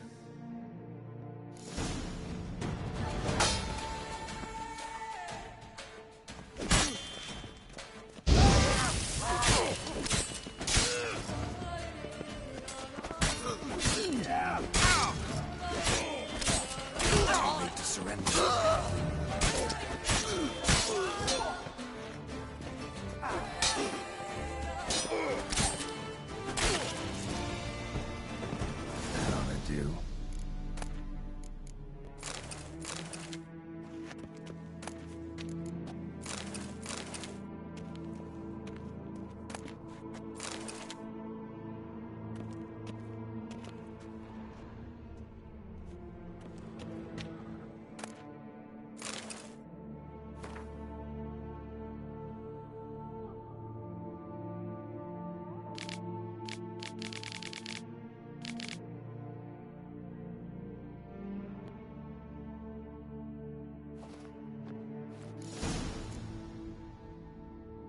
Right.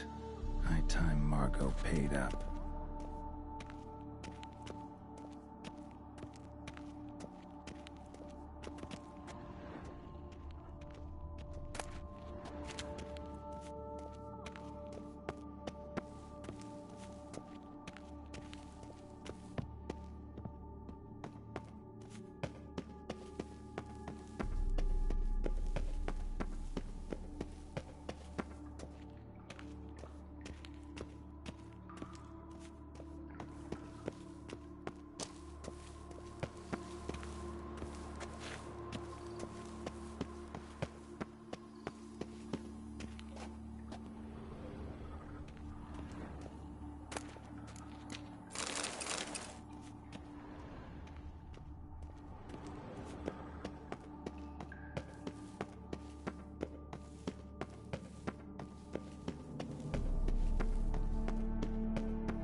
You've no idea how I envy you.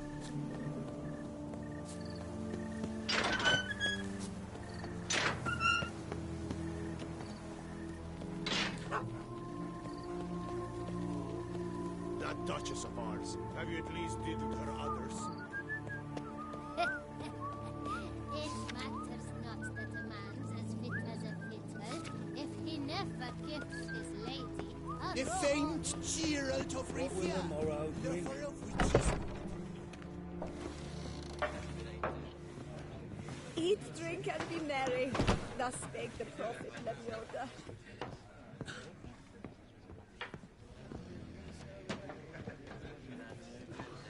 Sweet prophet, where am I?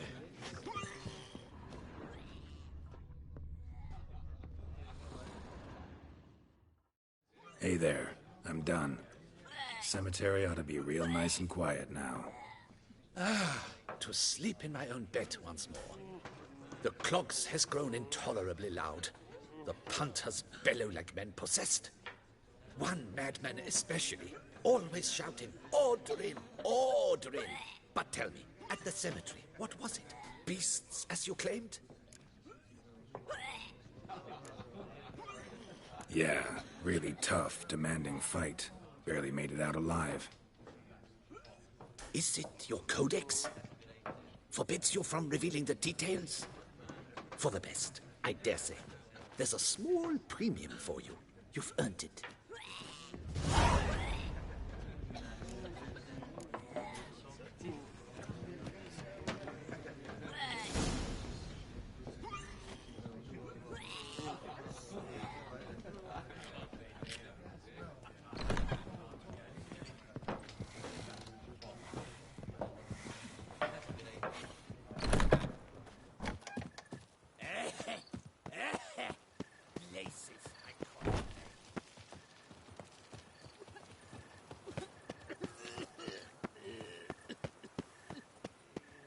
Uh-oh.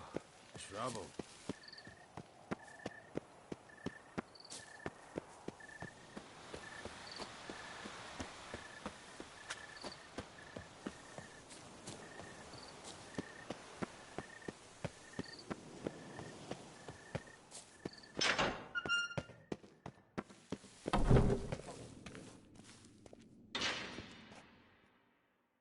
Done.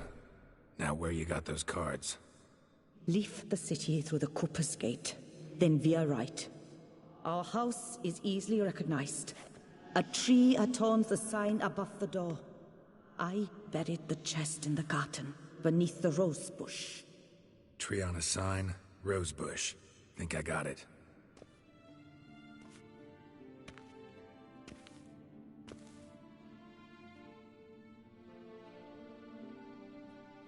Might I ask what you did with Louis?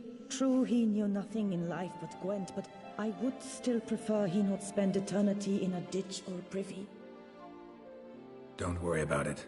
Found him a nice place. Ought to feel right at home. Farewell.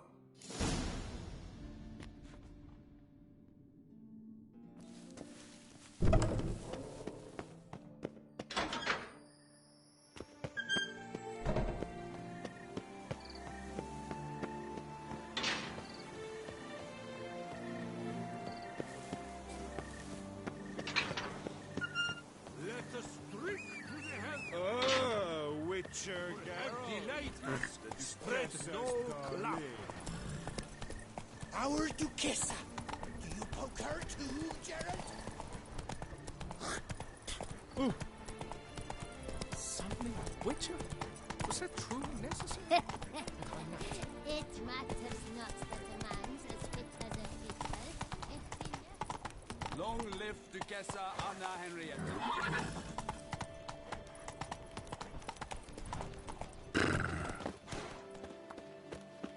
Oh, is my head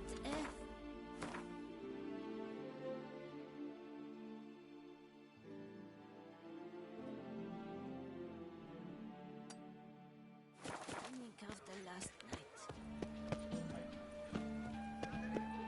Nice tune.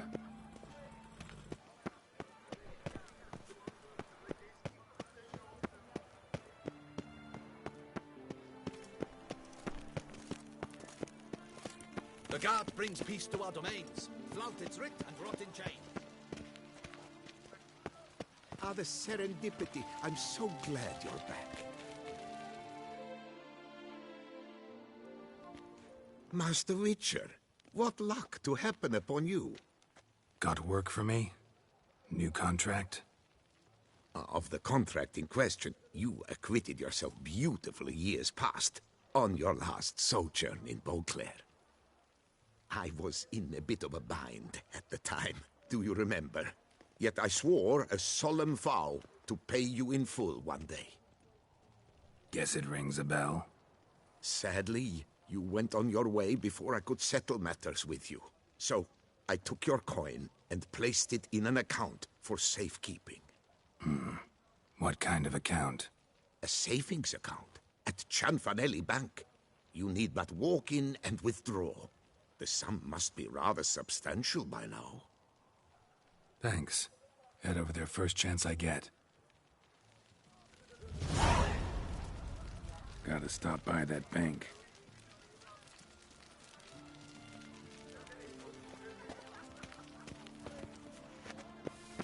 Good to see you again.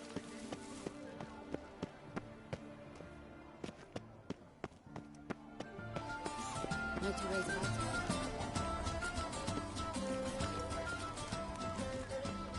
Try my cordial. She's best.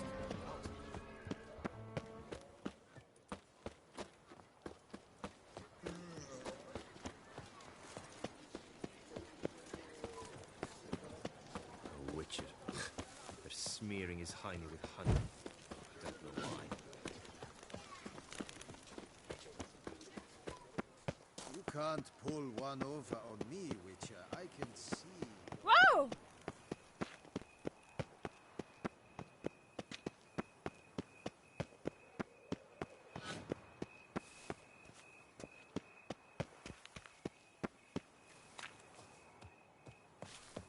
Need to go around.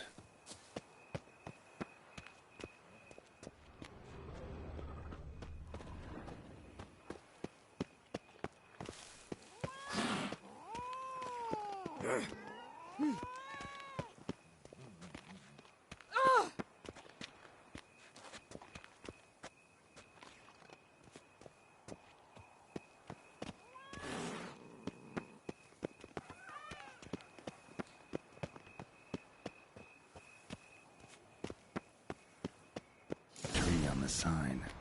Must be the house.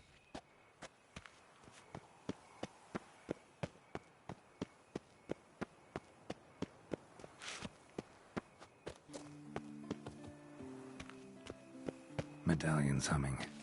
Something's not quite right.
just like she said. And the Gwent cards, as promised.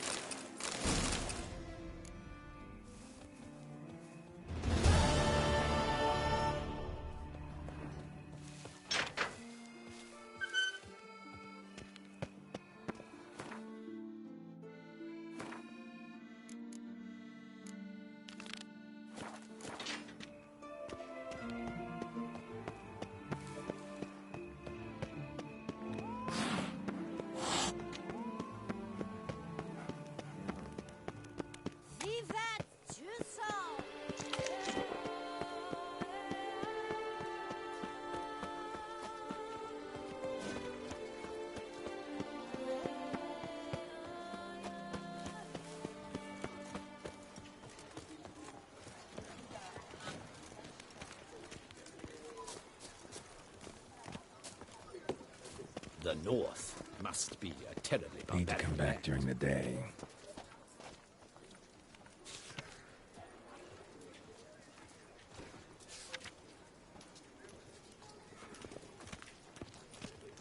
Don't crowd around.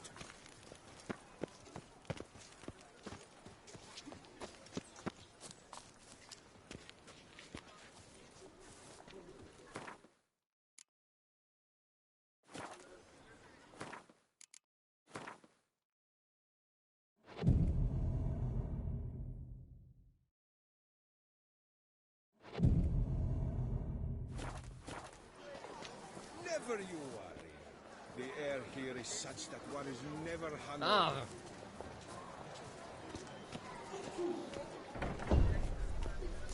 No safer place than a bank. There's a catch. Welcome to Chanfanelli Bank.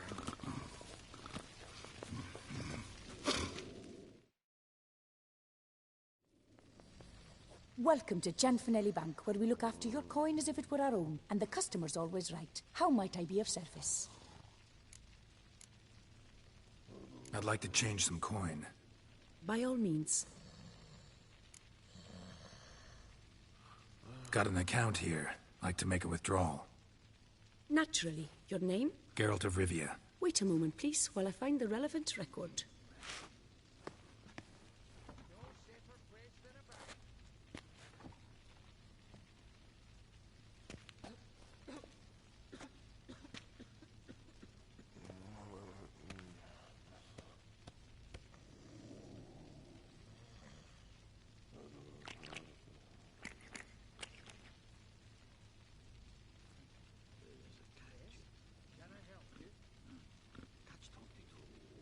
I'm afraid I can't help you. Extraordinary circumstances, you see. There's a note in the records. The account holder is dead. That's inaccurate, as you can see.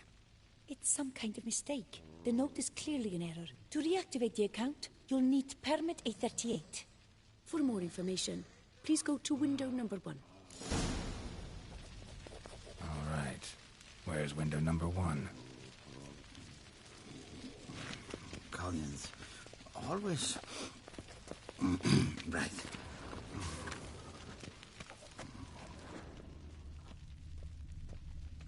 Oh, an order? Yes? No. I'm not the one you need. Definitely.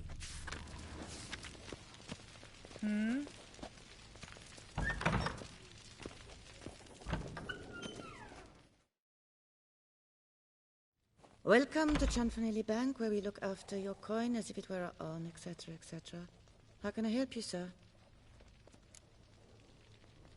I'd like to reactivate my account, so I need a copy of permit A38. Wrong window, I fear. What do you mean, wrong window? I was told I'd get permit A38 here. Please remain calm, sir, or you'll rupture a vein. So just tell me where I get this stupid document. Perhaps upstairs, in records, or downstairs in the archive? You must ask them, sir. Do just that.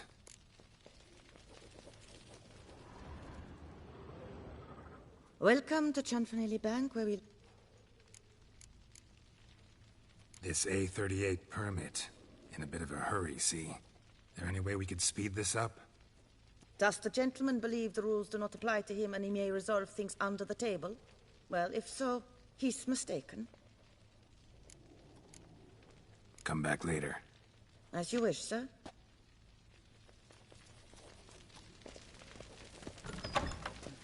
There's a catch. Yes? Can I help you? Catch 22. Welcome to Chanfanelli Bank.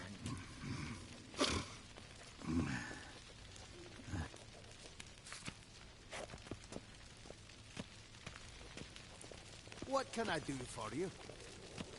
Welcome to Chanfanelli Bank.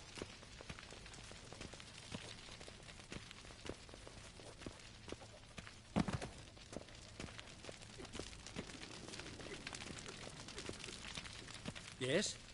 You've a concern? All in Good order? day, sir.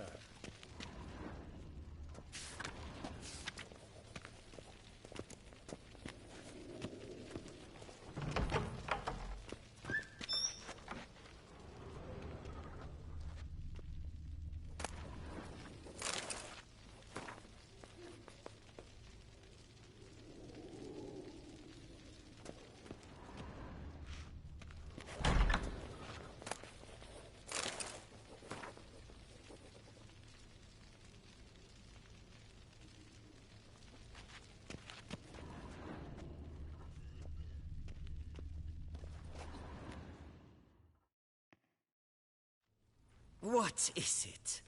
Folk are hard at work here.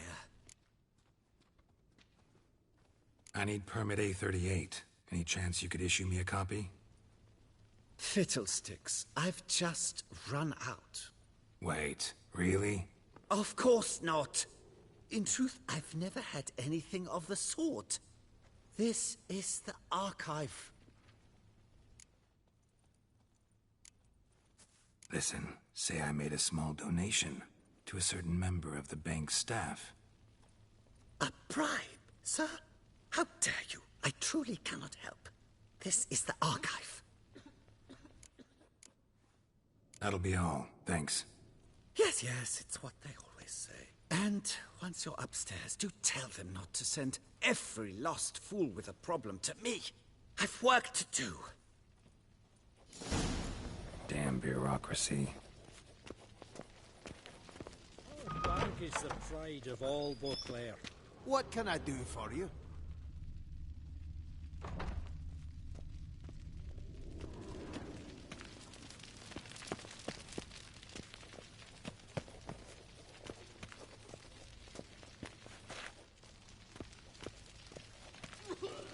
All in order? No safer place than a bank. Always. Right.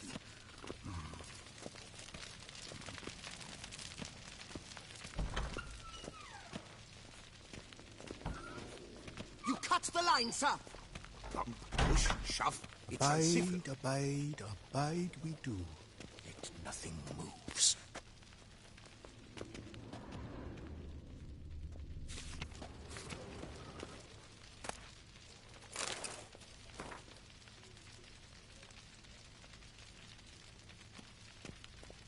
Sorry, gotta get through. Hold there. What is this? Back off the queue, sir.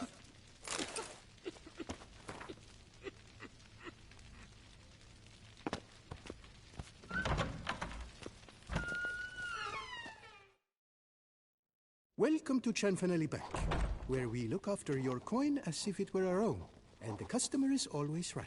How might I help you? This where I get permit A38? Naturally. Just hand me your Form 202, please. Form 202? Just what are you trying to pull? Sir, I'm not pulling anything. Just following procedure. Permit A38 can only be issued upon presentation of Form 202, as stated specifically in Ordinance N60. Please, go to window number 1. Just came from there. Never mind. Be back shortly with Form 202. That'll do, sir. Jumping the queue. How dare you?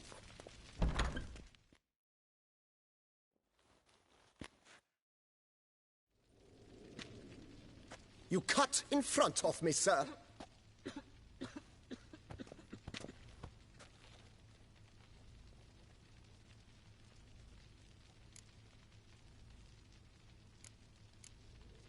did no such thing. Been standing here the whole time. Is that so? You know you're the third today to try that ruse. I will not stand for this. Just you wait, I'll teach you some manners. Go on, hit me.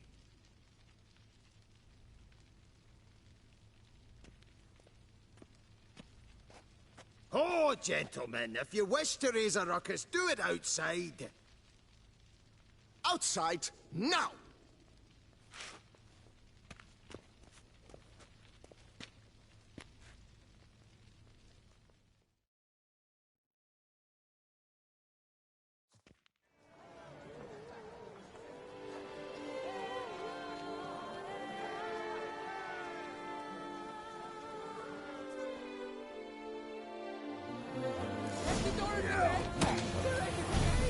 It's the third time this week.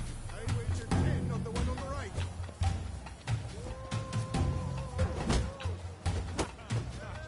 I shall teach you the meaning of decency.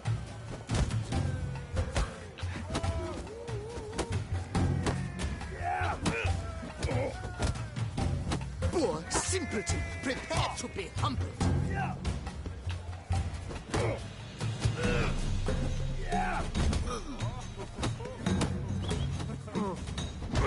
I shall teach you the meaning of decency.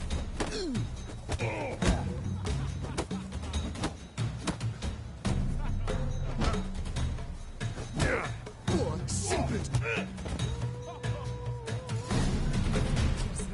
Uncouth, petty, bourgeois. Cuts in line, then resorts to fisticuffs. It seems they've set. I shall teach you that you cut the line, sir. Still waters. Yes? So Can I help you? Tasteless is an understatement. Come on. Where the hell'd she go? Hair pomade. Need to follow the scent. Could be the lead I need. Truly wonder who wished to lend her that much coins.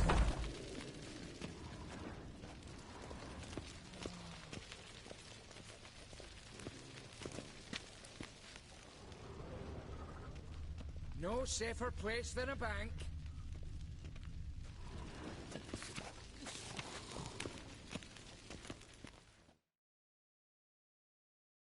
So you see, she claims puffed sleeves will be in fashion next season. Excuse me. Got something I gotta take care of at window You one. cannot be serious. I too find it hard to believe. For Excuse me. can you not see what it says there? We're on our break. Celine, darling, sign this for me, will you? Oh, there you are. Listen, there's something We're on break. Ah, you try to be polite, it just never gets through. Safer place than a bank. Catch 22. Got no choice, I guess. Need to wait till they're done with their break.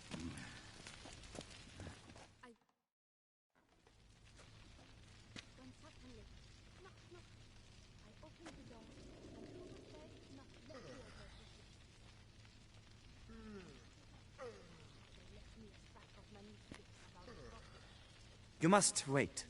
They have the break now. So, what do you hope to get here, my friend? Permit A38. Though, guess I need Form 202 as well now. Form 202. Easy peasy. Certificate P. Now, that is a challenge.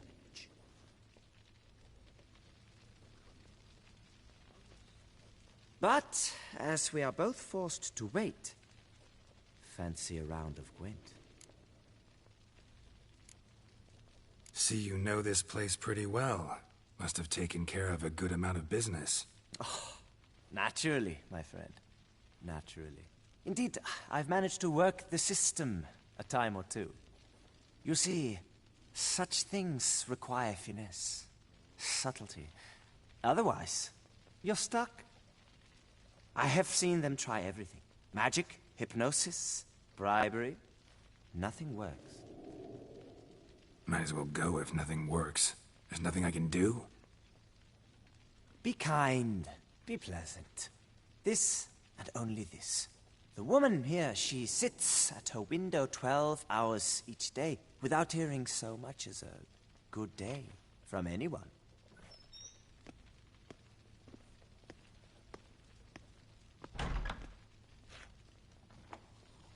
But muster up some flowers, some perfume. Well, you will resolve your matter lickety-split. Right. Certainly worth a shot. Good luck.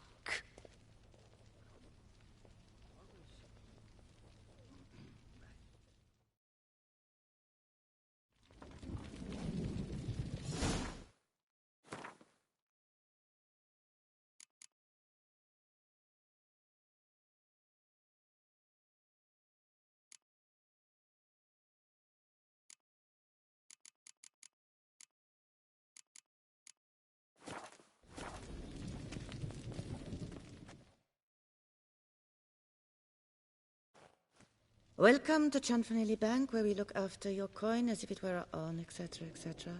How can I help you, sir? Need Form 202 to get a copy of Permit A38. Do you know that? Couldn't have told me? Wasted a lot of time because of you. Please, sir. There's no need to lose your temper. I thought it obvious and thus needed no stating. The form will soon be ready. Name and surname? Geralt of Rivia. Let me find it. Gedon, Gemel. Here it is. Geralt of Rivia. Sorry, sir, I cannot issue Form 202. Excuse me? The applicant in question has been declared dead, officially. Now, do tell me, sir, how am I to enter that into the ledger?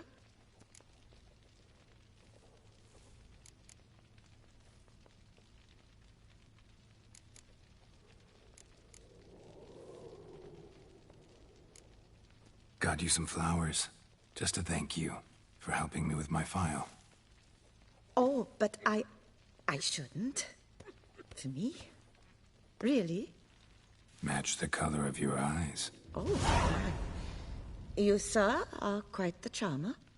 Ah, please, wait a moment. I shall fetch Master Cinfanelli. Perhaps he'll arrange something that excludes the paperwork.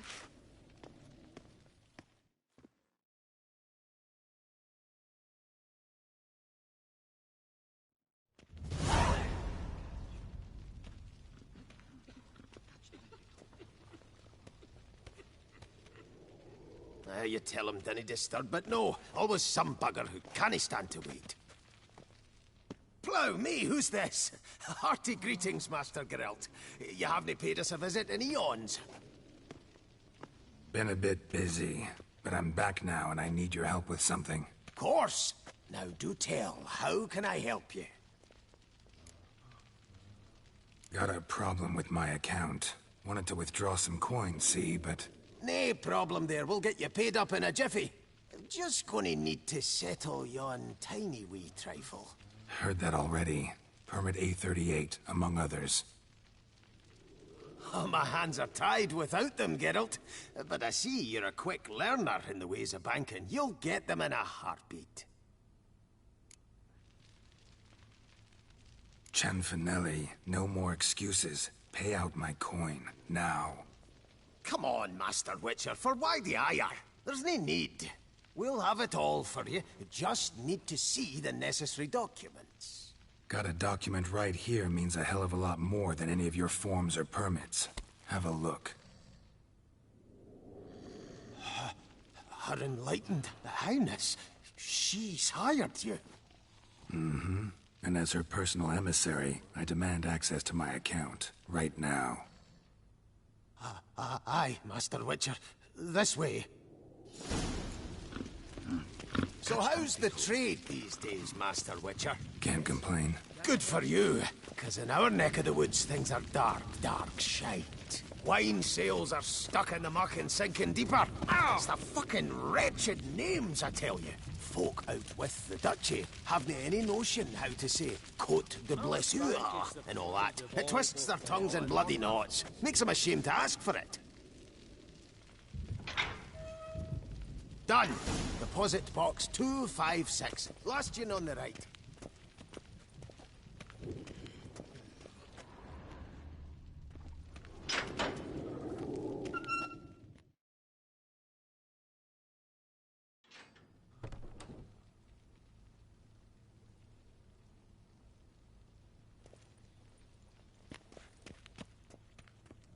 What the hell's this, Cianfanelli? Box is empty.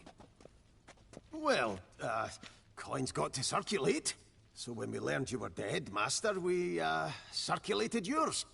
Purchased stocks, bonds, invested in a few vineyards. Before we knew it, there was hee-haw left in the box. Really ought to call it what it is. You robbed me, plain and simple. Nay, Master Witcher, never. I wouldn't dare. Oh, you'd dare. And now you'll answer for it. Open the gate. Master Witcher, I'll pay it all back, every red copper. I swear it on my nana's beard.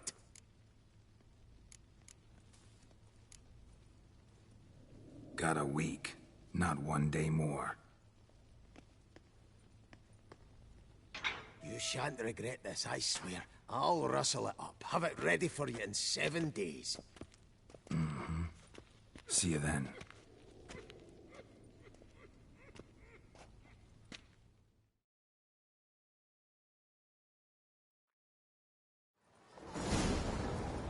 Long live Toussaint!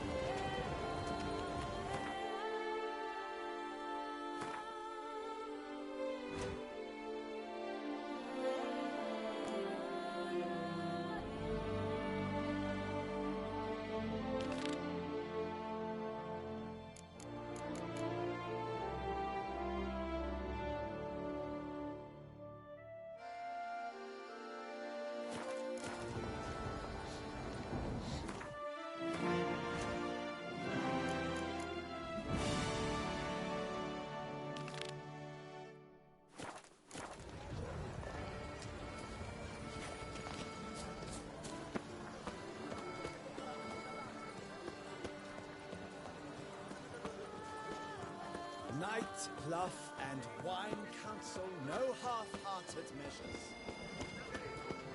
Ow! Unto Duke Raymond's rule, such troubles were simply unavoidable.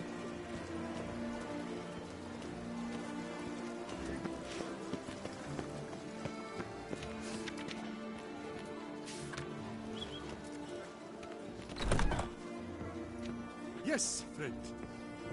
I think I shall say titel et 143 killed, 2. My troth, it is the Witcher who saved us from woe.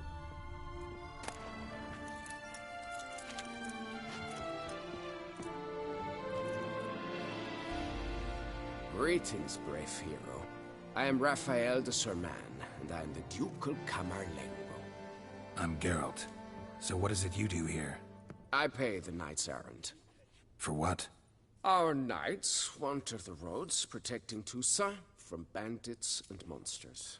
It is fitting and just that they be recompensed appropriately for these toils. Note, sir, that should you successfully smash a hands, save a brother knight from peril, or extract a captured merchant from the hands of cutthroats, come see me. You shall be rewarded. Speaking of payment, much is said in Beauclair of your bravery and dedication.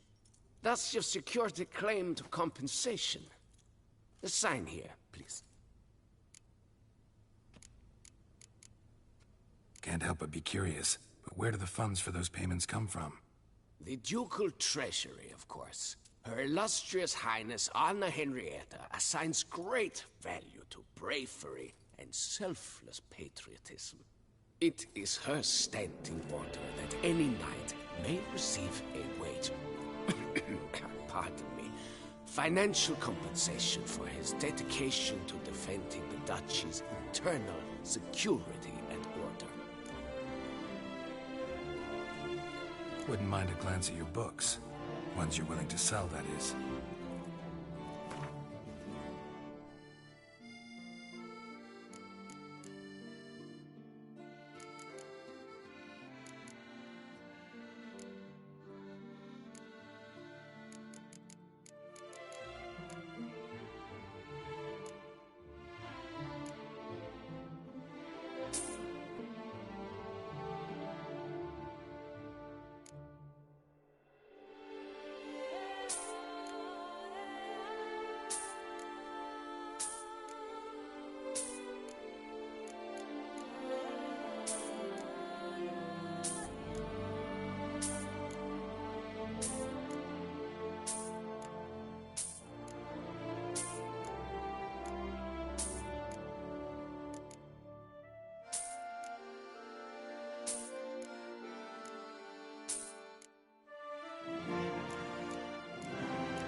See you later. Go in peace, Fair Knight. Saved us from woe. Sticks this number stone.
Sucks its blood. I paid too much out again.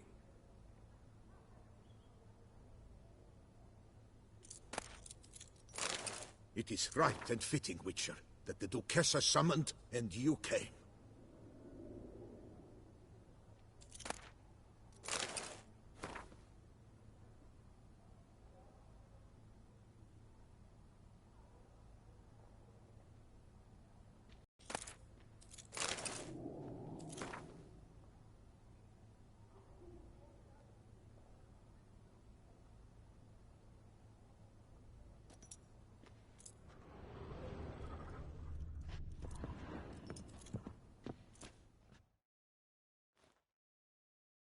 Greetings, Knight. Well, see you later. Go in peace, Fair Knight. 153 killed. It is right and fitting, Witcher. Not you, as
Remember, Witcher, history is wrote by those who win wars. One more! Enter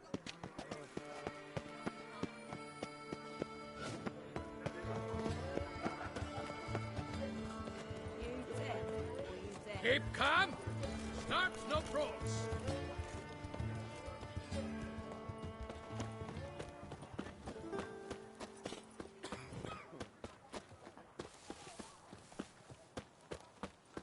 Come on, good folk, come. Massacre at the estate of Durand de Savarin. Elven statues come to life to slaughter members of the History of Toussaint Friends Society. Citizens, beware of history and elves alike. And stones, hewn or otherwise. A hecatomb at the Doran Alma estate. Open house at the Beauclair chapter of the Transnational Flagellants Club. All are invited. Come, taste of the whip. Perhaps you'll stay longer. To be honest, every last man Jacques in these parts has but wine and women on the...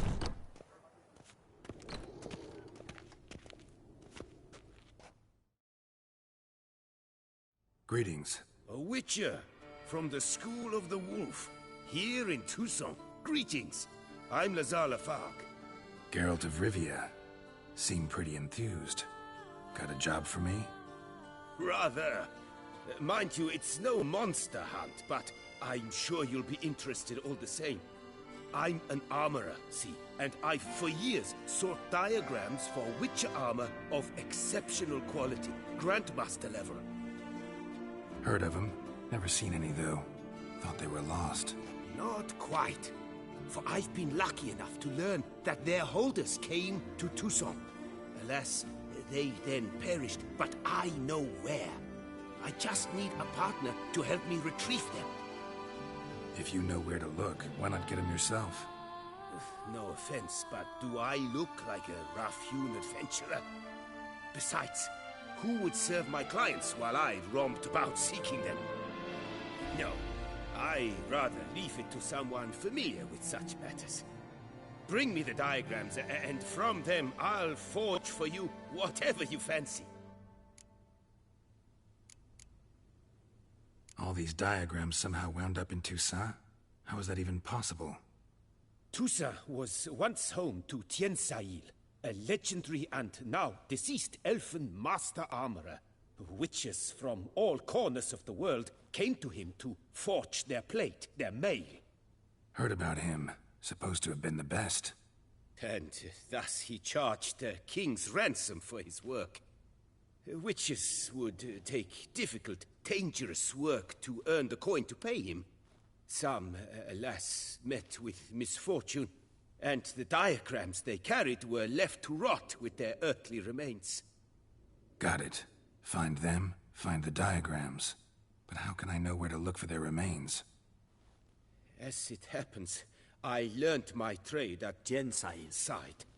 So I heard the stories of the missing witches firsthand. What he told me, well, that is what discouraged me from seeking the diagrams out myself. We must strike a deal. I shall tell you all I know. In return, once you've found the diagrams, you will let me draft a copy. This elven master, how'd he end up taking a human for an apprentice? My father forged armor. As a youngster, I helped him, then began forging my own pieces. Master Tiensail saw my work and offered to take me on as his apprentice. Only now, years on, do I realize the honor that was. Alas, my master perished in a massacre later, slain by racists. Though he taught me everything he knew, I did not manage to complete the guild's requirements for Grand Master while he lived. I know I have no equal in the trade. Yet, until I complete Witcher armor of Grandmaster quality, I shall never be certain I've become my teacher's equal. Where do I look for these diagrams? I know of 5 likely fallen witches, each from a different school of the wolf, griffin, cat, bear, and manticore. Which should I start with? Tell me about my brother, the wolf. His name was Atom. I remember him well. My master liked him, helped him find a safe, yet well-paid contract. A few years ago, an archaeological expedition arrived in Tucson from Castel Gropian. They questioned my master about the elfin ruins at Termes. He warned them of the danger there and recommended they take Aton as an escort. What kind of danger did he mean? Any idea? Legend claims wraiths haunt the chambers beneath Termes. I cannot say if there is any truth to this, but both the scholars and the Witcher disappeared without a trace. The Griffin. What can you tell me about him? He came some 200 years ago, but my master remembered him well. This Witcher was not stripped of emotions, you see, as his colleagues were. He had taken on a contract at Fort Usa and required better gear. He showed my master his diagrams, paid a deposit, and was never seen again. Apparently he rode off one night from the fort, never to return. Any idea where he went? No. It said he left in a rush, so he may have left something behind. Only ruins remain of Fort Usan, but you may wish to search them. Let's talk about the cat. A year ago, Bartolome Delaunay, the ducal armorer, asked me to confirm the authenticity of a Witcher diagram he had received by messenger. You see, at the time he was working on new armor for the ducal guard. A Witcher from the School of the Cat offered to sell him diagrams for a full set of gear. The diagrams would have been helpful indeed. The diagram you saw, was it really a Witcher diagram? Beyond any doubt. It's a shame Delaunay didn't let me draft a copy. He was quite shaken up, afraid the Witcher might simply kill him and take his coin. Possibly a well-founded fear. Soon after, Delaunay disappeared without a trace. I would have searched his former home for clues, but it has fallen into disrepair, and it is simply too dangerous there. Tell me more about the bear, can you? He appeared shortly after Master Tiensail took me on as his apprentice. I remember the bear-head medallion that hung from his neck. I remember a towering Witcher who haggled like a fishwife. Witchers never have too much coin. True. This one clearly was not wealthy. But he pledged to bring us coin after he completed a contract at the Tufo vineyard, where a building had just collapsed. Time passed. The bear never showed, and my master sent me to the Tufo estate. As it turned out, the Witcher had indeed accepted a job. Yet that was all they heard of him, and that is all I know. School of the Manticore. Probably know the least about it, though once, long ago, wore some armor forged there. My master said the Manticores have their fortress in the Far East. A century past, one of their number came to him, a Witcher named Merton. He made a poor impression on my master. He stank like a dwarfen still, and quarreled fiercely all the time. Tiensail slammed the door in his face and told him to return when he sobered up.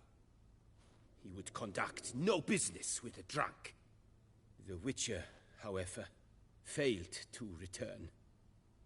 Folk say he got into a booze-fueled brawl with the ducal guard. He was arrested and sentenced. Bastoy prison, where he was held, well, it's been a ruin for years. Still, you may want to start your search there.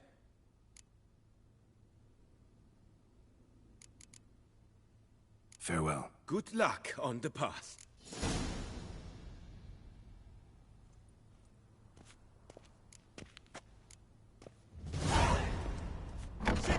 Unter Alike such and troubles stones, were simply... hewn or otherwise.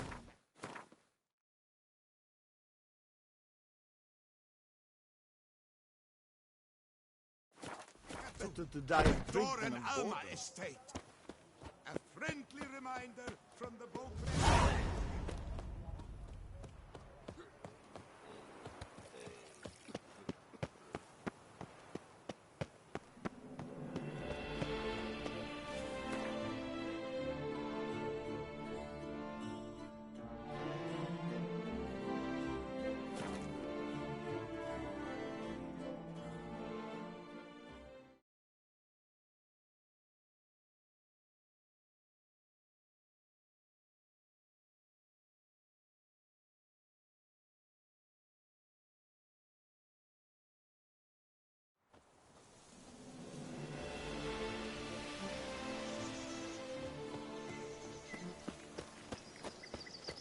Scholars pitched camp here.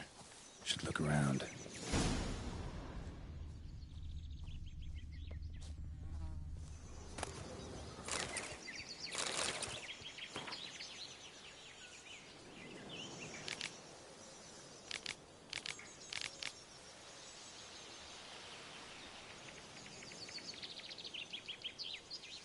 They were scholars. Should have guessed the passages inside were blocked for a reason. Good thing they didn't try to go in there without a witcher.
Magic barrier. Got a bad feeling, damn it.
exit.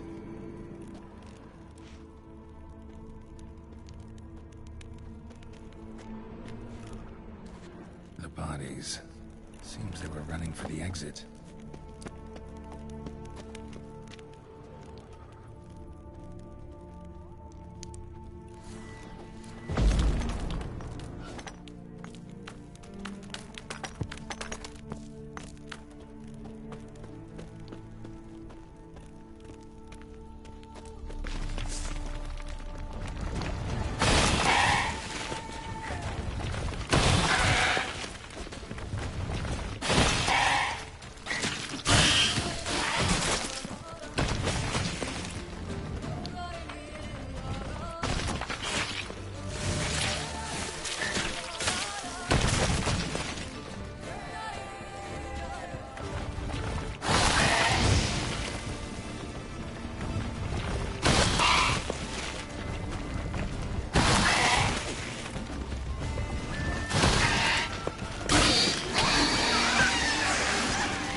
Witcher. Brought the ceiling down to bury his foes. Ended up burying himself, too.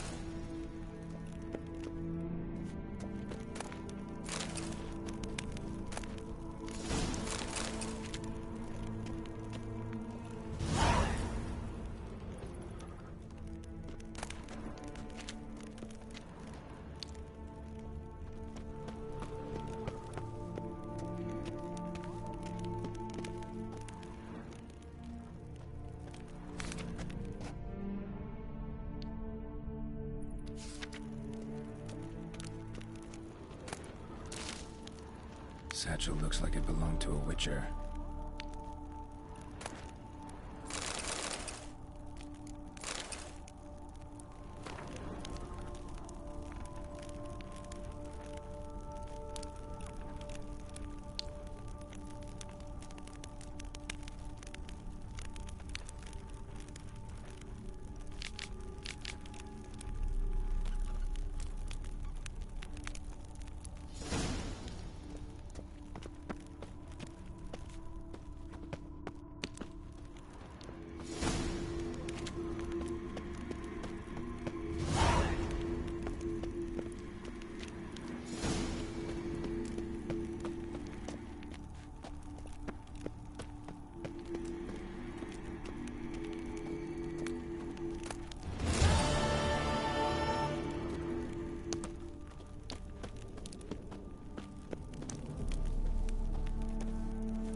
Faster.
Witcher.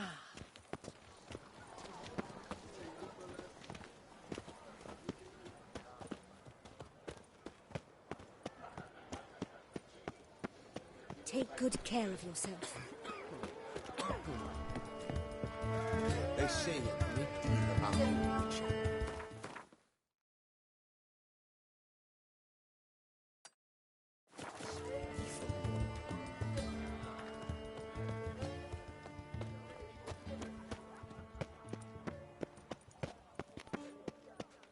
Were the good prophet Leviota lively and spry? From me he would...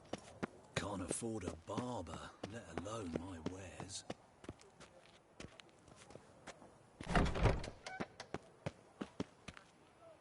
Mama says someone's really, but I mean really, really, really.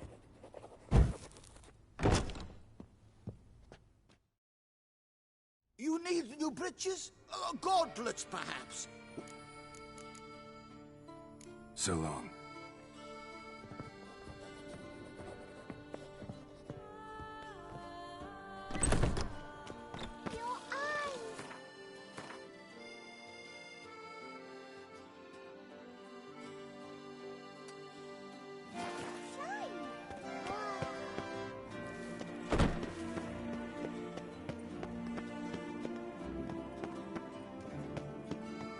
Lebiota's wheezing lungs. A real witcher.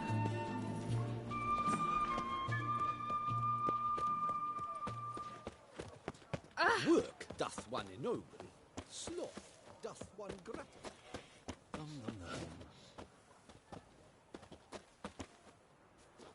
dum. Dum, dum. Another murder by the horrid beast! Milton the... Greetings. I hope your search goes well. Managed to find something already. Wonderful. I shall draft a copy. This is good. This at last will earn me the title of Grandmaster. I thank you, Witcher. You craft something for me? Of course.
Farewell. Good luck on the path.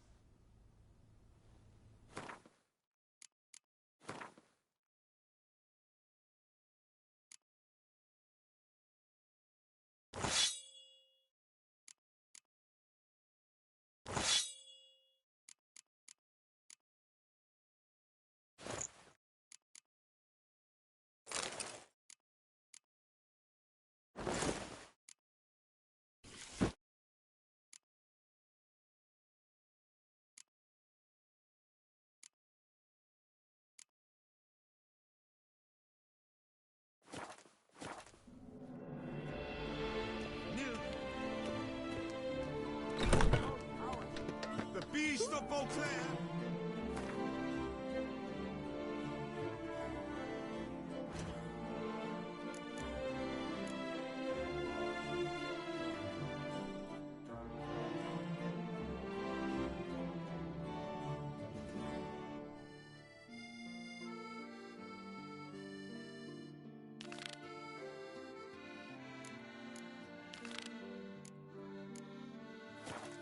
Again, citizens, beware of the beast.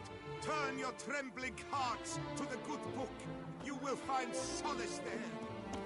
Citizens, Beauclair, to Saint-Ouen.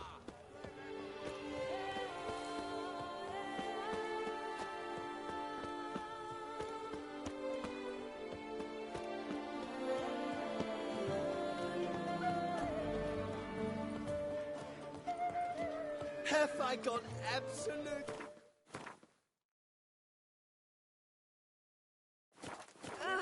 selling all dirt cheap?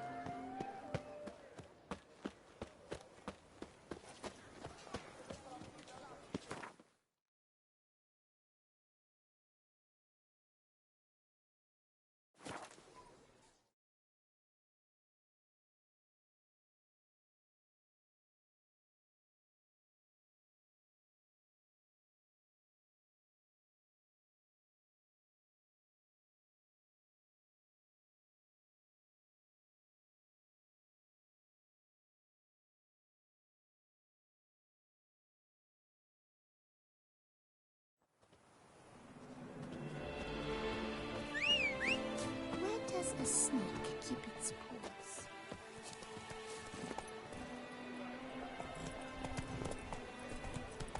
Ah!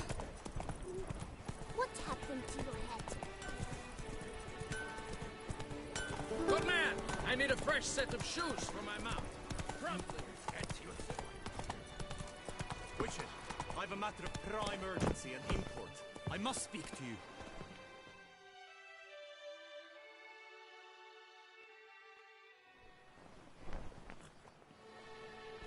Your wound. Feeling better? It's healing splendidly, though I am to avoid trouble for some time. To be frank, that is precisely why I wish to speak with you. Want me to stand in for you? Take on some trouble on your behalf? That could very well be the case. You see, there is a maiden, nay, a lady. I suspect someone's cast an ill spell upon her. A curse, perhaps. Let me guess. She suddenly grew cold, haughty, and distant, though the night before she was flirtatious and alluring. Tut tut, Witcher. You jest, yet the matter is grave. Though true, the lady in question is dear to my heart. I shall not deny it. I fear she has fallen victim to ill magic, and knows no one she could turn to for help. What makes you think she might be cursed? You must keep all I say to yourself, I beg you. I would never dare to be so indiscreet normally, yet I'm troubled about her, for her. Vivian shuns the company of others. Though the fairest maid at court, she keeps men at a distance. I thus determined I would resort to trickery. Trickery? That even befitting of a knight? In war, yes. And what is love if not battle? As it were, one evening I crouched in hiding outside her seamstress's home. As Vivian emerged from it, I too emerged, ever so gently but convincingly collided with her, then promptly offered to escort her home. She consented. At first, all augured well. I proposed a more scenic route. She agreed. I made kindly forays into conversation, and she even began to respond as we neared the end of our route. Then suddenly, mid-speech, from her mouth there flew a most hideous shriek. I stopped stone cold in my tracks while she turned red, then promptly ran off. I did not give chase that time. I attempted to approach her on several ensuing occasions, to learn what had happened, for I feared she had become entangled in some trouble. I noted that often, come night, she ventures into the woods, where I've seen her walk about a glade near a pool. I've striven on occasion to follow her, but lost track each time. It seemed then she'd melted into the air. sound you heard. She might have just had a sore throat. Had I thought it possible the sound was natural, I never would have taken up your precious time. Notice any other strange behavior? Additional symptoms? No, Vivian's avoided me wholly since the first encounter. But folk gossip. What about? They say she's secretive, that no one ever sees her after dusk, that she's wont to suddenly disappear. Nothing unusual about any of that. Tell me more about Vivian. Who is she? What's her story? She's Her Enlightened Highness's lady-in-waiting. Her mother was a lady-in-waiting, her father a knight. That is all I've learnt, for the Duchessa grows angry when asked about her. Vivian spends her days within the palace walls. Yet we are in luck, for she has been named the tourney's patroness this year. Thus, each participant will be granted an audience with her. Got a problem then. See, I'm not a participant. I've devised a solution already. You shall take my place in the lists and thus gain the chance to speak to her. I was looking forward to winning the tourney, very much so. Yet for Vivian, I am prepared to sacrifice anything. Hardly a regular job, this. Not often I gotta take part in a tourney to fulfill a contract. Fee can't be anything ordinary either. I am no magnet to command heaps of coin, but naturally I shall award you a just amount. How much do you demand?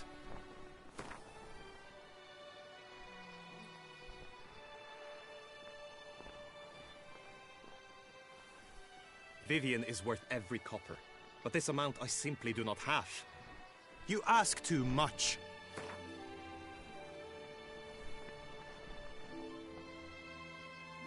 Agreed. That is an amount I can indeed muster. This tourney, how's it work exactly? It is the year's grandest and most important contest. Knights from all corners come to face off for the grand prize, and more importantly, for glory. A demanding test of knightly prowess in horsemanship, marksmanship and fencing. I qualified for the first time, had great hopes of winning. Yet... Yeah, I get it. Anything for Vivian.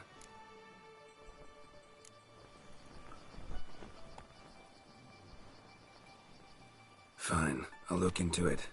Gotta admit, piqued my curiosity. I shall be forever in your debt. Now, we must ensure you are not eliminated from the tourney before you can meet Vivian. Meaning? Could you show me how you shoot, ride and fight, perchance? And you must learn the tourney rules, know how to apply them in practice. I did not mean to suggest I doubt your abilities. Everyone must train, even a witcher. Besides, the tourney contests must surely differ, require skills you don't usually apply, races above all. The choice is yours. Where shall we start? How about some swordplay? Come with me. You will team with other knights to fight. Clash simulates a true skirmish during battle. Come the end, you shall fight a duel.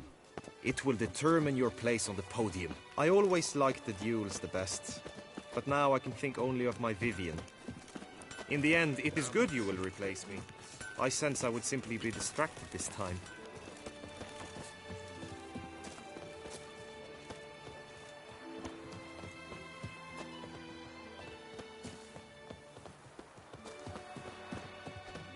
Stand at the center of the training ground.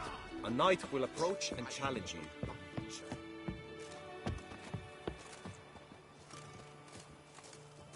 I will stand and fight, but be warned, I do nothing halfway. Swish, swash, swish, swash! Attack! Attack!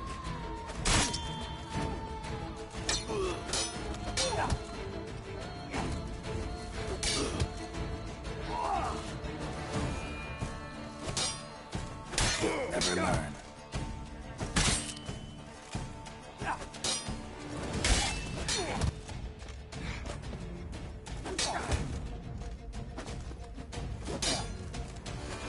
The lust to do evil. Beat it out of you.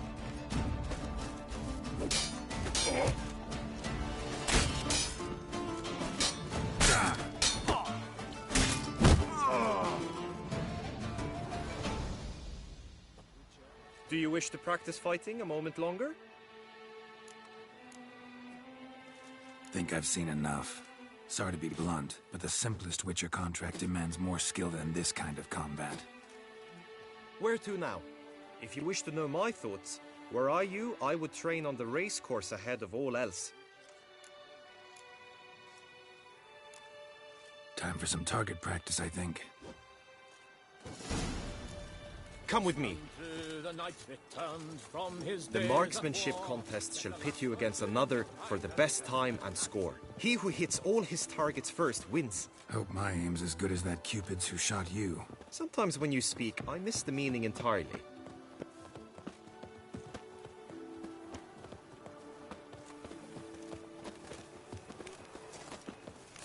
Patrolling on an empty stomach. Oh, dreadful.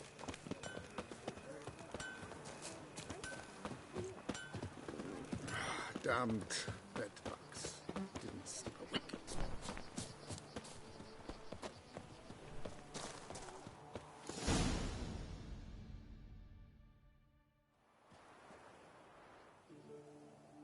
Hit the red targets.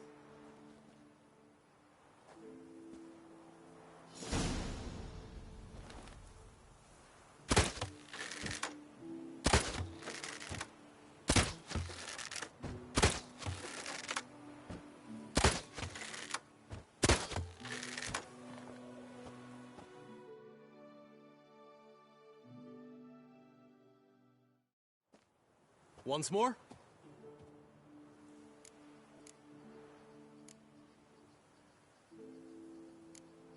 Gladly give it another try.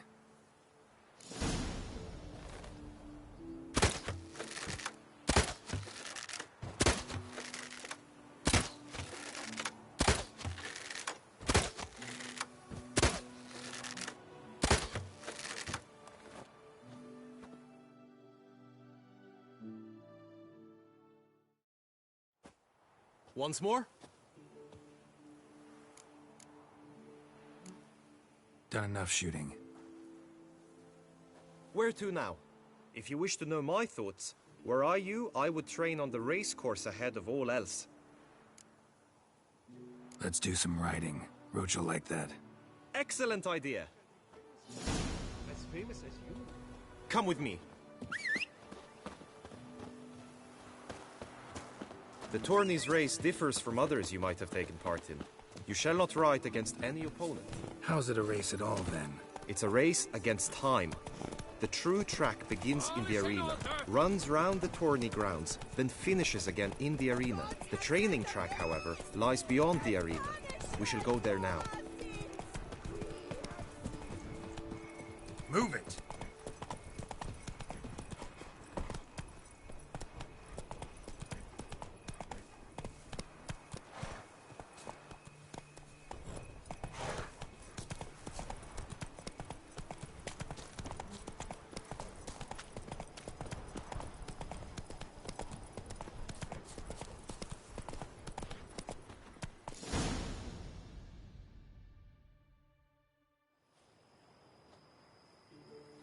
All is ready. Now listen, for it can be quite a challenge. Along your route stand dummies and targets. The dummies you may cut with your blade. The targets you must hit from your crossbow. The time you have to complete the course shall increase each time you land a strike, be it with blade or bolt. It may sound simple enough, Yet I've seen many a knight fail this contest and hang his head in shame. During the race proper, judges throughout the course shall tally your points, for now you may ride unperturbed by those matters.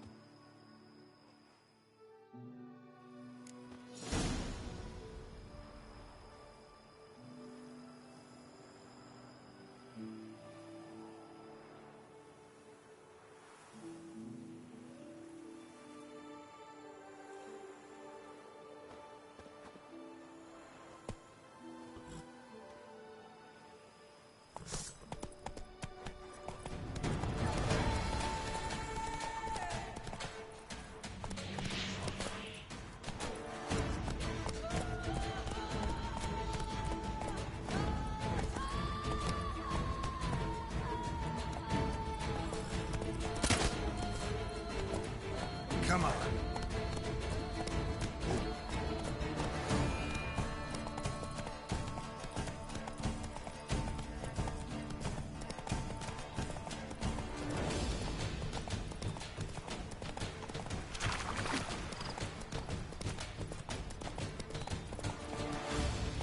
Giddy up.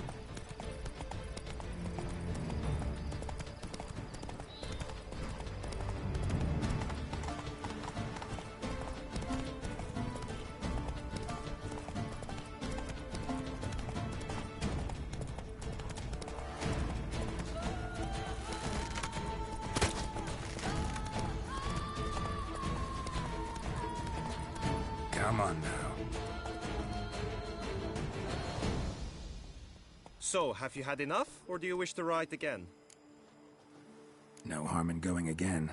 Practice makes perfect, even for witchers.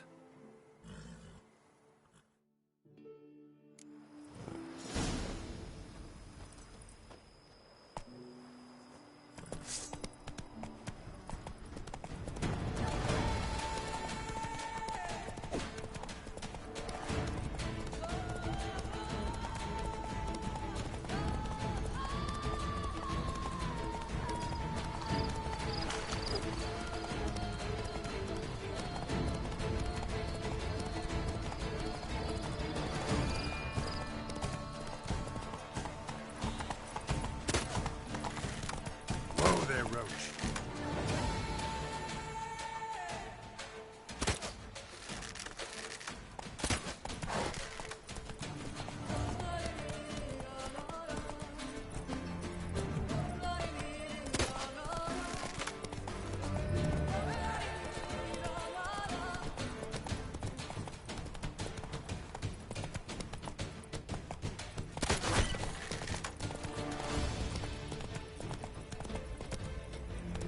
Slower. Will you give it another go? I can set out more dummies. No harm in going again. Practice makes perfect, even for witchers.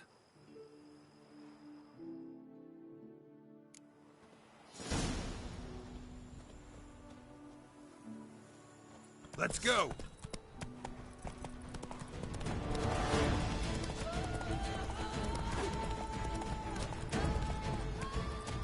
Run, Roach.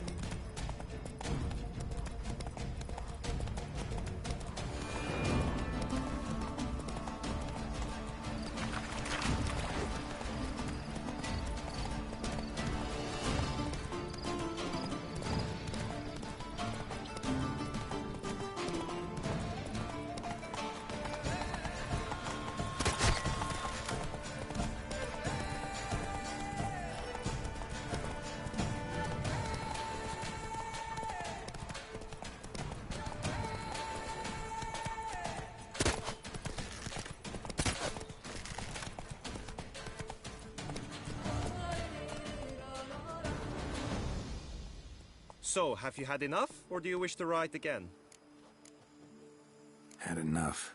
Rather not wear my horse down before the real race. Now, you must go to the inscription tent. Honor and glory are all true and good, but your scrolls must be in order.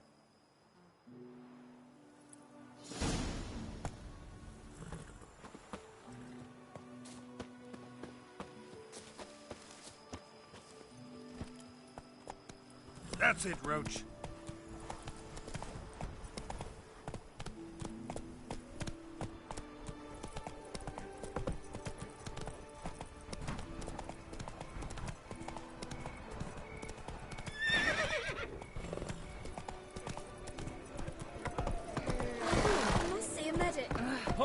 Let's go!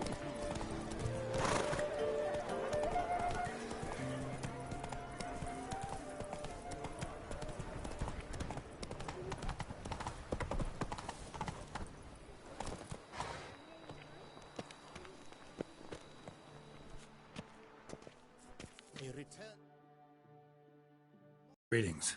Want to join the lists? Naturally. We must first see to formalities, however. At Guillaume's request, I have looked into your personal history in its heraldic aspects. Really? What did you come up with? My findings show you may take part as Geralt of Rivia. What a surprise. Or as the Honorable Ravix of Forhorn. It's not every year we have a combatant who can boast of 2 crests. Which do you prefer?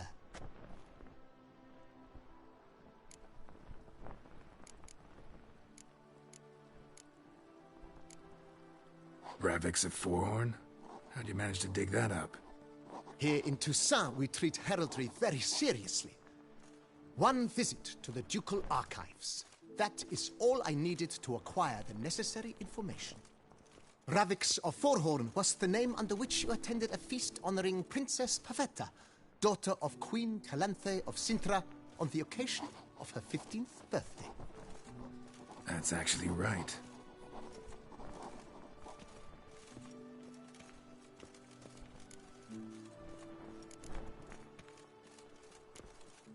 Kinda curious what you could have learned about Geralt of Rivia. In the year 1267, a certain Geralt, a member of the Witches' Guild, was knighted by Queen Meve and dubbed Geralt of Rivia. This was in honor of his distinguished service at the Battle of the Bridge, said structure spanning the Yaruga. But I wager you know of which battle I speak. Yeah, those were the days. Kahir and I led a fistful of Nordlings against an entire Nilfgaardian battalion. Won that battle just because we absolutely had to cross the river.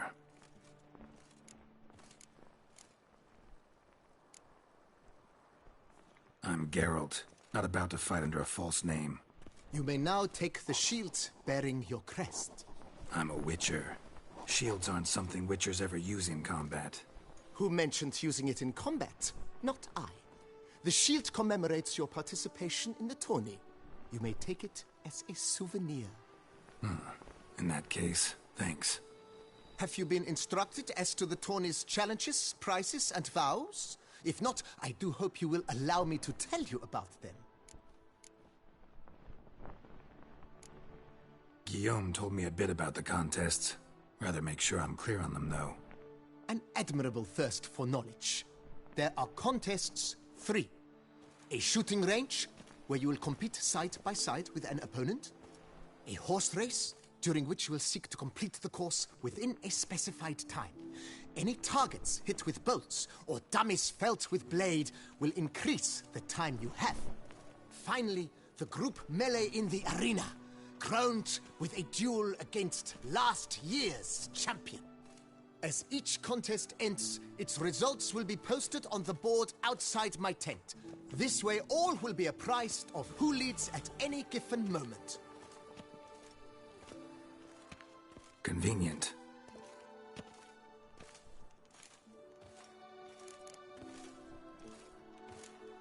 Gonna come right out with it. I'm a sucker for prizes. The winner of each contest shall receive a trophy. Whoever has the best result once all contests have played out shall face last year's champion in a final duel for glory and the title. Should you defeat the reigning champion, the grand prize will be yours. This year, a sword forged especially for this occasion by the one and only Cornelius of Isengard, a famed master weaponsmith. Her illustrious highness had it brought all the way from Nazaire.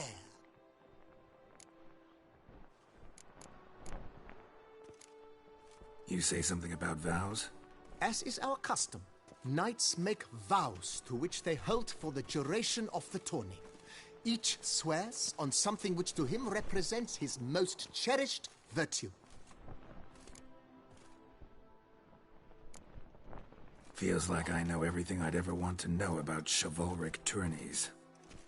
Splendid. In that case, you must make your vow. Upon what would you like to swear it?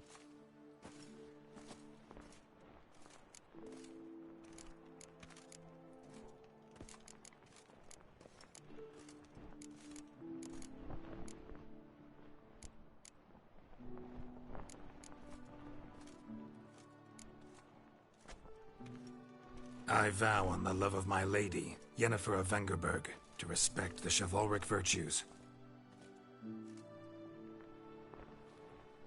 May the gods succor you in your endeavors to overcome. Sign here, please, then fill out these forms. That is all I need from you. Now, as arranged by Guillaume, you shall be fitted with appropriate armor for the tourney. Shiny. You have also been assigned a tent for the tourney's duration. It stands near the arena. Good luck.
The guard brings peace to our domains. Flout its writ and rot in chains.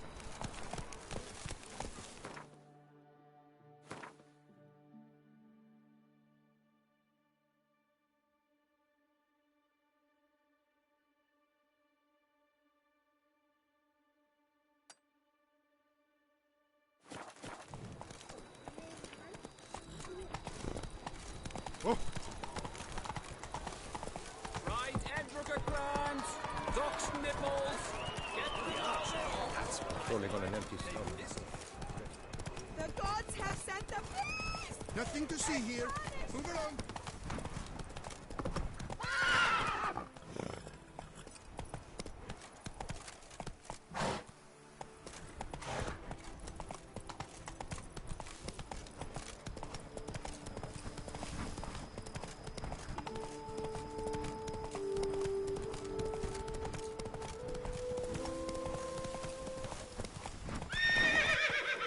Come on.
God brings peace to our domains. Around here, it's wine.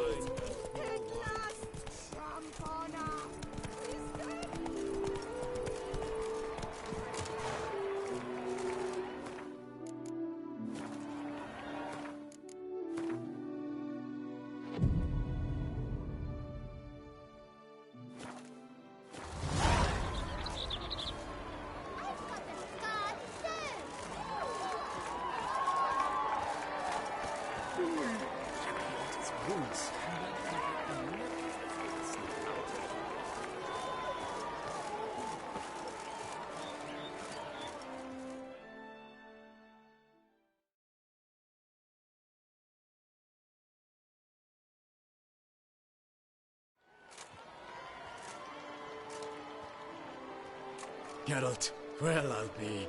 Have you decided to turn knight-errant? All jesting aside, here on a job. You in the 22? Am I? Ha! I shall square off against Renfan of Atre. I saw him just moments ago. A nervous wreck. Stuffing his nose with fish steak, no less. As if that would aid his determination. Guessing that's against the rules. But who's to tell the Nilfgaardian what to do? Listen, Geralt. I've a tip for you.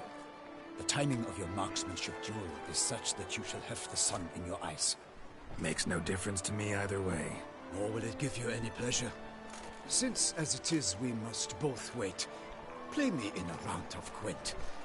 Should you win, I shall swap with you. To me, a southerner, the sun is no hindrance. Thanks. Another time, maybe. Ha! You've denied to me some diversion. But at the least, my eyes are in for a treat. Lady Vivian should appear shortly.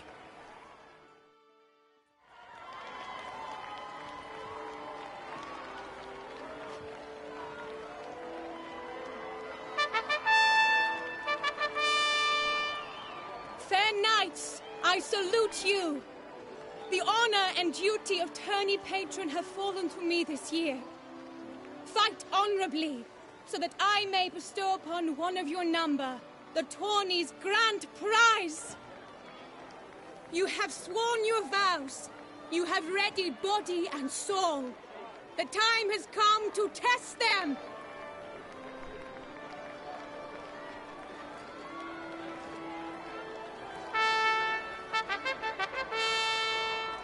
Behold Horm Akespark of the Mechtian royal line. His name's quite the mouthful, a true challenge to rhyme. His targets to be hit centrally and true are the ones in blue.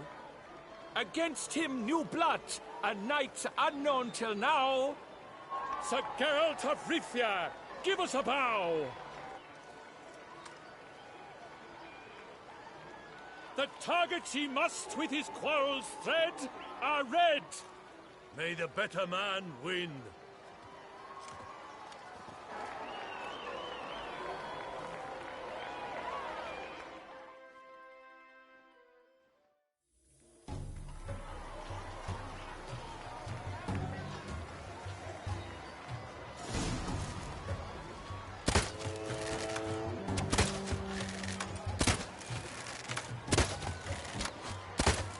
Like a lover closely grasping but one fair teat, Geralt's heart strewn with joyous victory and bitter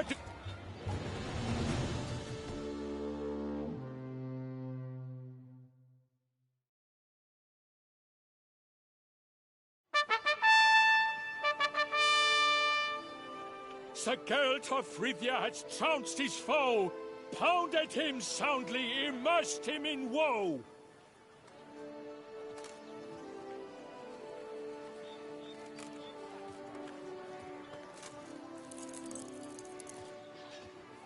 Your prize, sir. A crossbow adorned with your crest. I congratulate you. Thank you, my lady.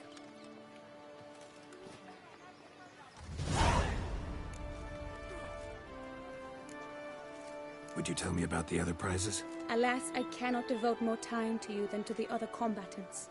I have duties to attend to. Forgive me. My medallion's vibrating strongly. Can only mean one thing. Magic. The explanation is disappointing, I'm afraid. The fragrance I use, it's mixed by a sorceress. To lose to an opponent such as you is a victory of its own.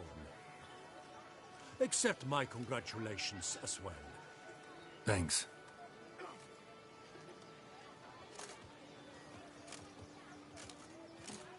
Good work! In the interim, I managed to determine which tent Lady Vivian occupies. Perhaps you could find a clue within it. You're right. Vivian's cursed in some way. Sensed it when she opened the tourney. In that case, we've no time to lose. Let us go.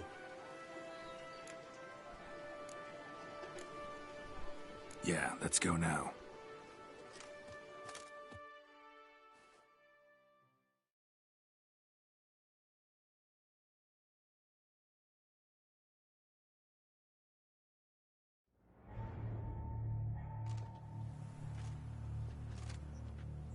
This is her tent. You must look inside. Search it. I shall hoot like an owl should someone approach.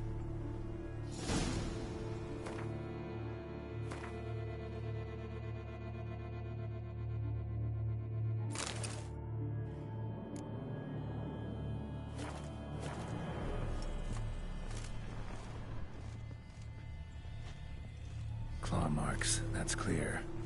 Not sure what beast left them, just that it's big. Thou hast dove's eyes within thy locks. Thy lips are like a thread of Jar of concealing ointment. Breasts are like powerful magic at work here. Clothing's all dark green and yellow. Seems Yen's not the only one with a fixed color scheme.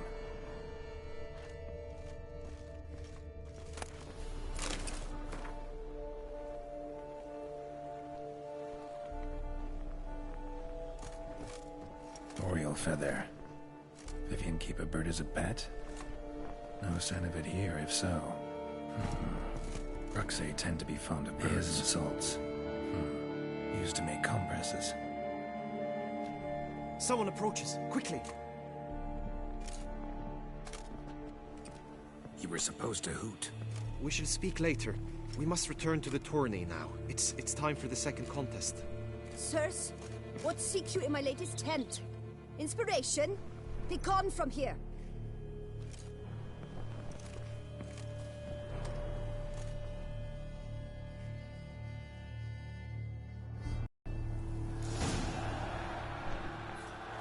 Greetings, Garrow.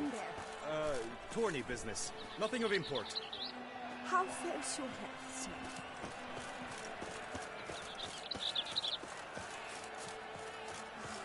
The flower of chivalry. Strapping lads. Nice toe checks! Dragon's eyes on a stick! Come and get it!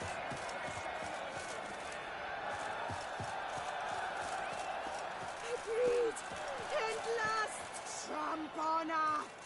Thou shalt not muzzle the mouth of truth! This festival of vanity The is gods an have offense sent a to the gods! As punishment for our sins, we have ceased to...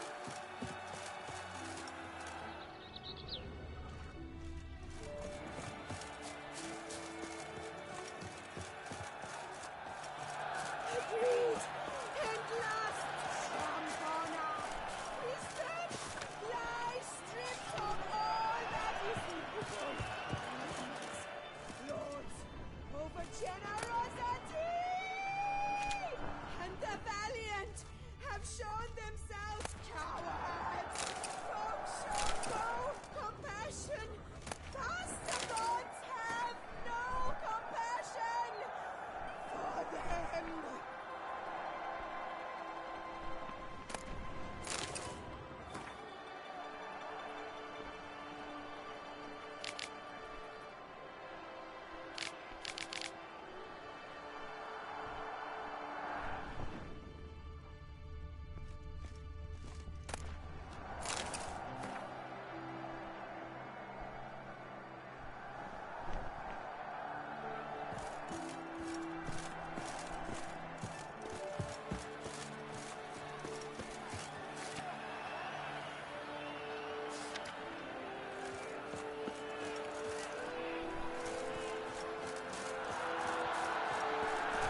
My deepest regards.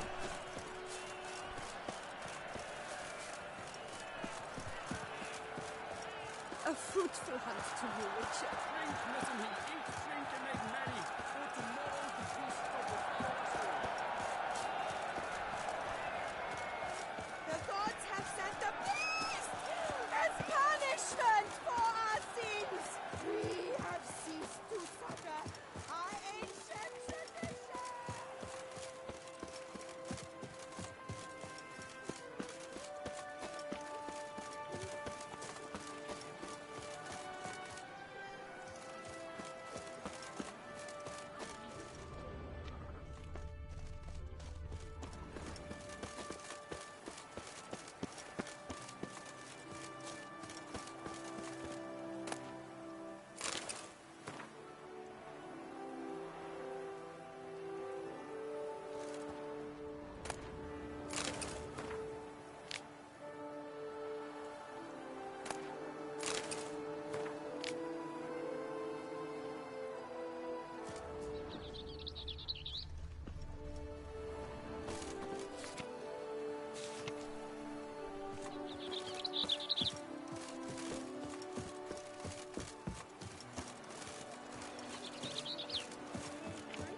A fruitful hunt to you, Witcher.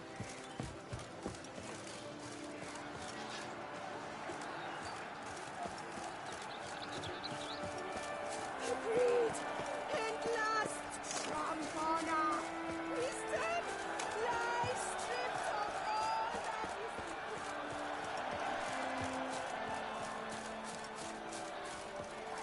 that Is they drink you seek? Good tidings? White-haired Witcher. I've seen that done before, but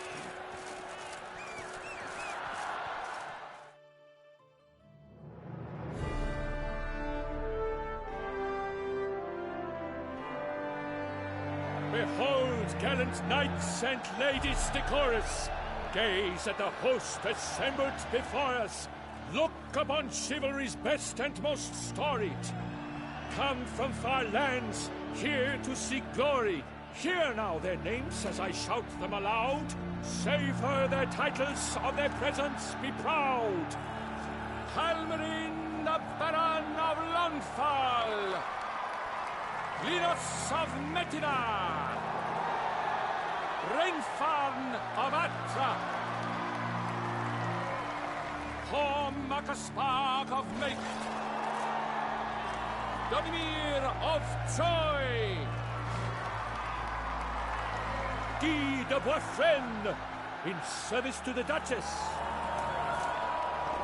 Delwyn of Claydiau. Coxtai of Dondal. Ansay of Lyria and Rivia a prince. Geralt of Rivia. For Gregoire of Mount Gorgon, let out a roaring cheer. The faint power of silence, tawny champion from last year. Today's winner of contests, his victory to secure, shall face Sir Gregoire in a challenge severe. Does ignorance demand a bard intercede? Does someone need telling how tourneys proceed? How dare you enter a tourney for nobly born knights? Your knighthood came through the grace of my mother, Meve, Queen of Lyria and Rivia, whom you treacherously deserted mere days later. Your presence here is an offense to my honor. And yours is an offense to my eyes. If you're done, step aside, Prince. The tourney's protector, the mate Vivian. Her beauty entrances both beasts and men. My heart's greetings, dear knights.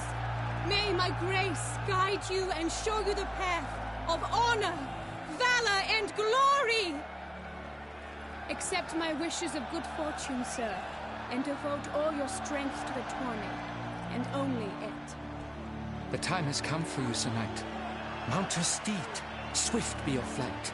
Ladies and gentlemen of lineage illustrious, soon steeds shall swarm like ants most industrious. To beat time's passage, they'll ride like the gale. What a sight to behold! What a lark! What a tale!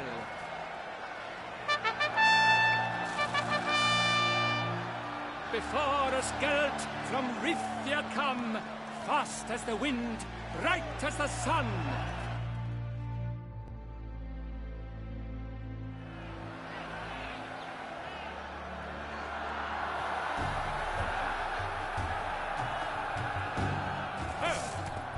And he's up!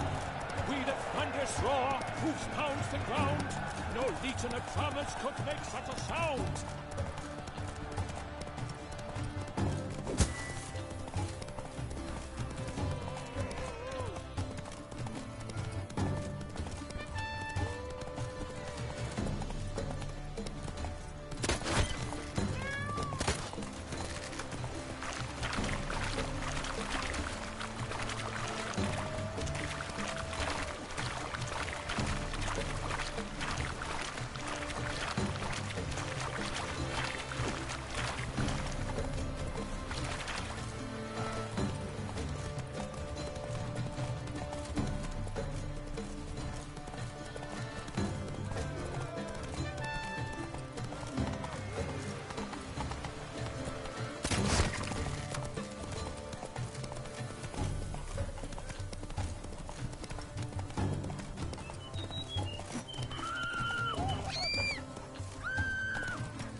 I forgot.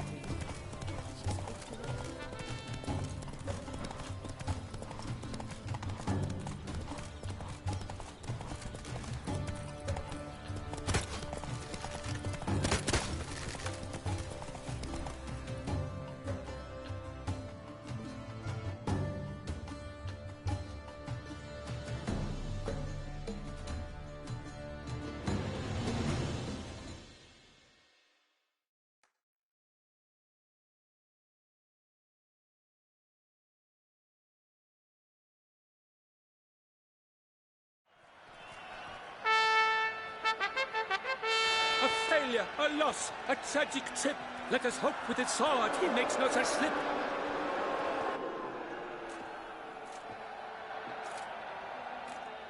Come with me to the feast. We shall await Vivian together, wine in hand. Lead the way.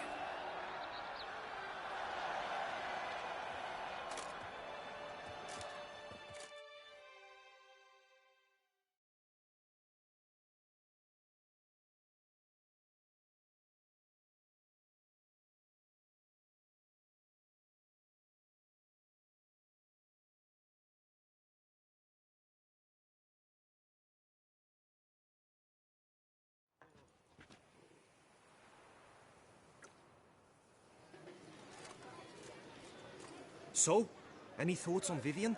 Her beauty's striking. That is not what I ask. Still too early to say anything I'd be willing to stand behind. Managed to figure one thing out. She uses powerful magic, masking illusions. Do you mean to say she might in truth look different than she seems? Only guessing right now. Found some clues. Got me wondering if your beloved Vivian's not a Bruxa. A Bruxa? You mean a vampiress? Not sure yet. We've still some time before Vivian arrives. Let us drink.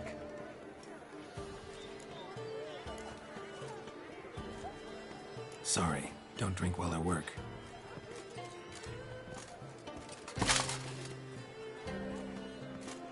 Your presence at this tourney is an affront to my honor. I demand satisfaction. Head to the nearest brothel, then. Coward. Mounted combat in the main arena. I challenge you.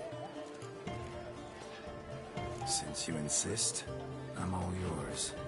You shall bitterly regret deserting my mother's army once I'm done with you.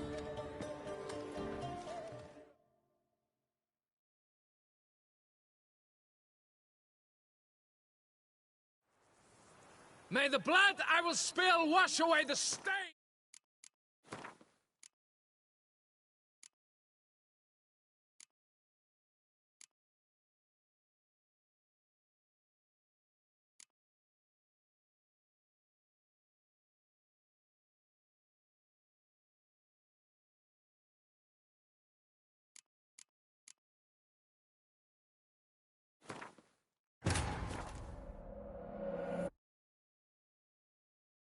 Geralt had to face Eredin, but could only hope to beat him with the help of friends.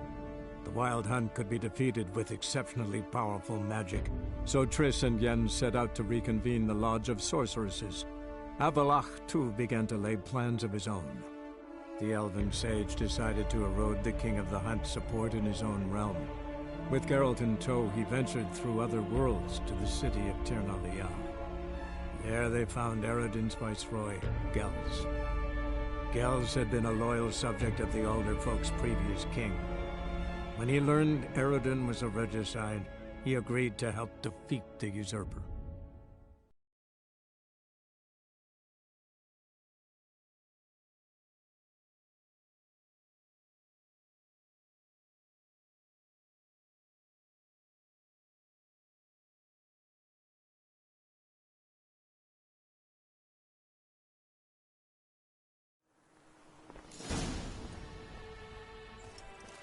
Why were you in there?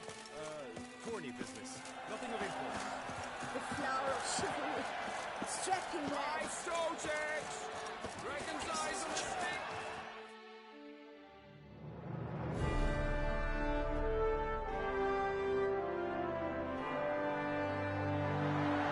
Come, have, lit, hop, double, deep, del, Does it?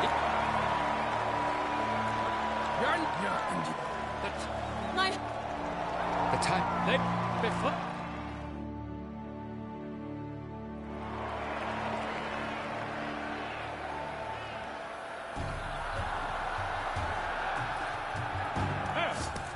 And he's up. We let the huntress roar. Who pounds the ground? No legion of farmers could make such a sound.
close.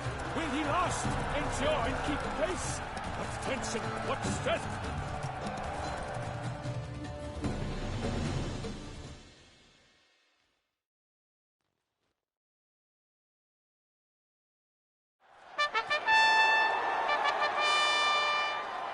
A race of such style, such grace, such speed. To watch was a pleasure, a treat indeed. To honor our entrance, praise each fair knight. We shall feast from eve till dawn's first light. The finest of wine and fruits shall be served. If you've blood in your veins, come collect what's deserved. I congratulate you. Here, your prize. A saddle adorned with your crest. Many thanks. By the way, my maid saw a man with white hair sneak out of my tent. Did you know who it might have been? No idea. How juvenile.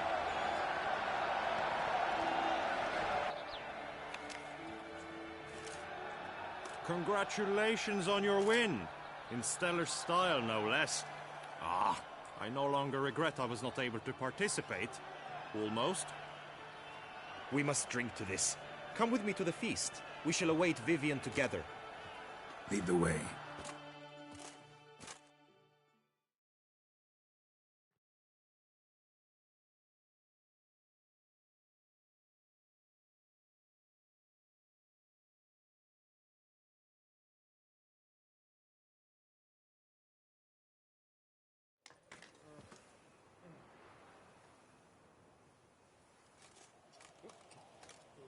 So, any thoughts on Vivian?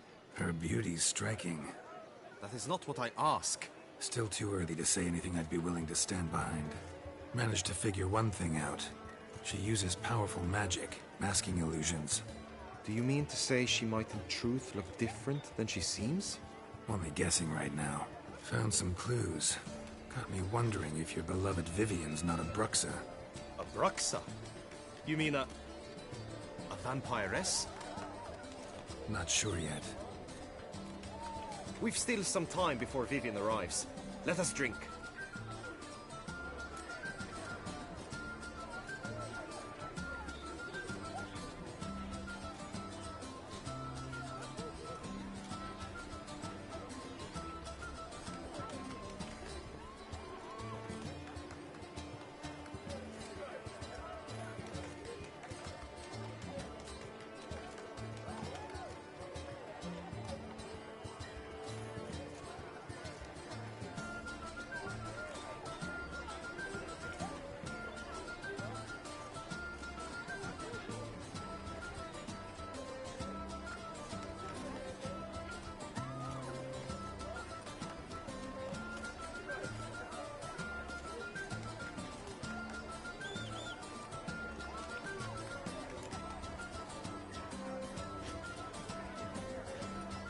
To Vivian, may you find the means to aid her.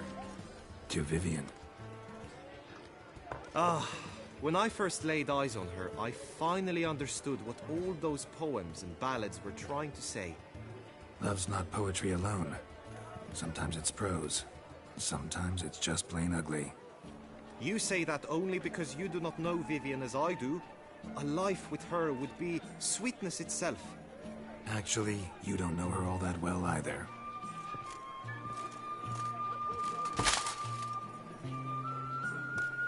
Your presence at this tourney is an affront to my honor. I demand satisfaction. Head to the nearest brothel, then.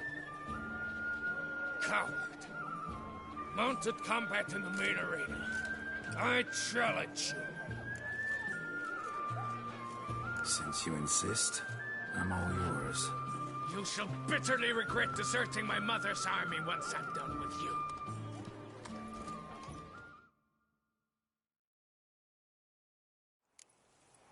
May the blood I will spill wash away the stain of your cowardice! Let's get this over with. Quick. 3, 2, 1!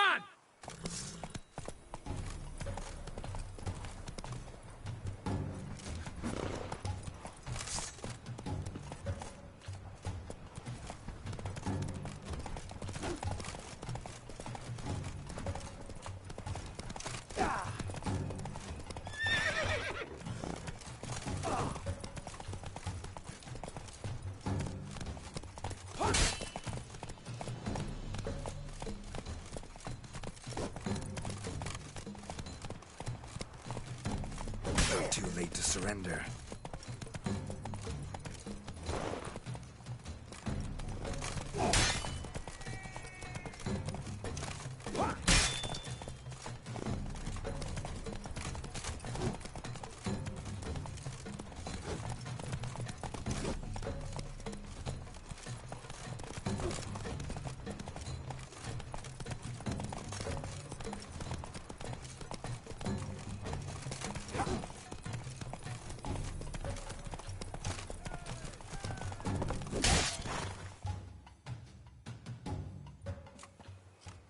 For reasons unknown except to them, the gods have chosen to punish me with defeat. But do not think your cowardice will be forgotten. Damn it, you still going on about that? Need to clear this up once and for all. Had to abandon your mother's camp back then because someone else needed my help, badly. Couldn't refuse them. Didn't want to, in fact. You mean to say you had a secret mission, set off to accomplish it, having vowed to tell no one of its nature, until you did? Something like that, minus the vow. And, I'd still rather not divulge the nature of my secret mission. Can you accept that as justification? In agreeing to duel, you proved yourself a true knight. Thus, I accept your word as that of a man of honor. Glad to hear it. Now I got work to do.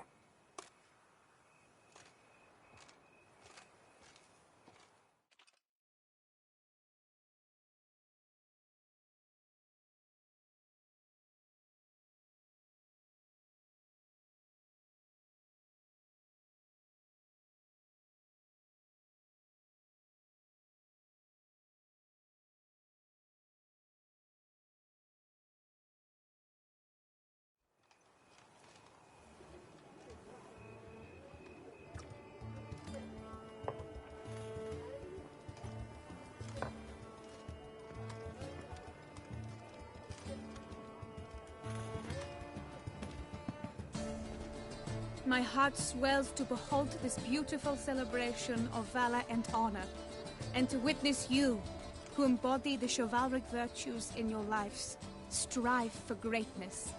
Yet, after a time of combat must come a time of peace and respite. Thus, I invite all who fought in the tourney to this feast held in your, and none other's, honor.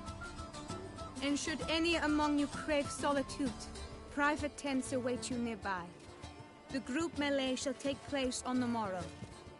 Glory shall be within grasp for each and every one of you. The best among you shall have the honor to face our reigning champion, the famed Gregoire de Gourgon, victor of last year's tourney. Celebrate, make merry, revel as you will, yet be mindful of the trial that awaits you tomorrow.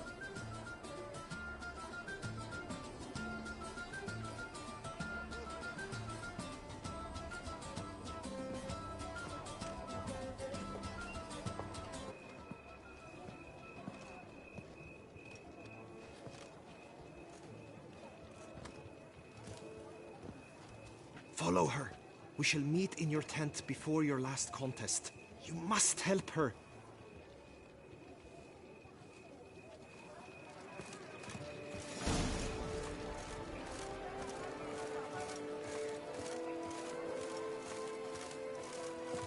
That grey-domed scoundrel, ever-seeking Lady Vivienne. Some kind of maniac.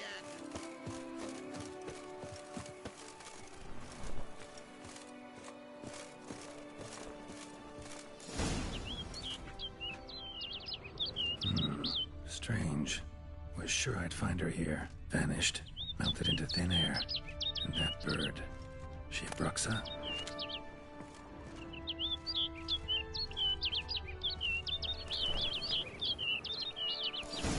Flew off. Worth going after.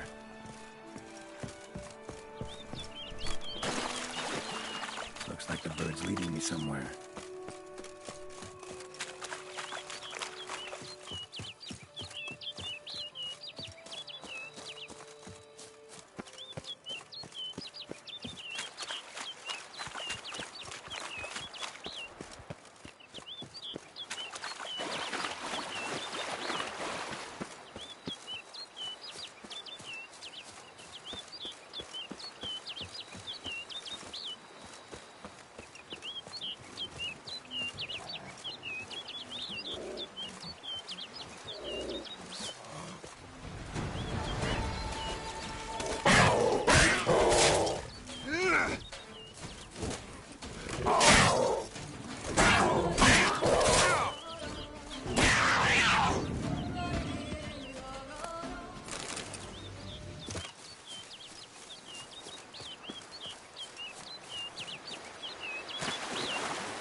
flew off over the hill.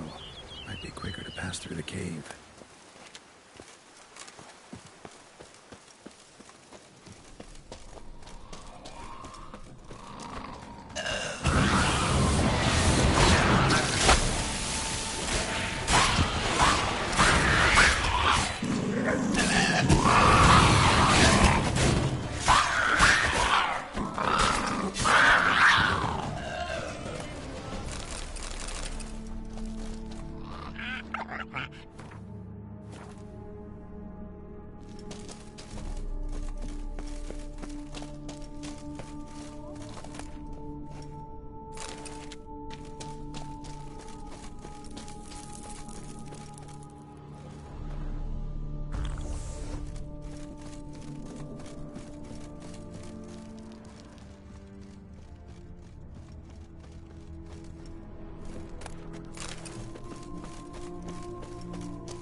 Witcher.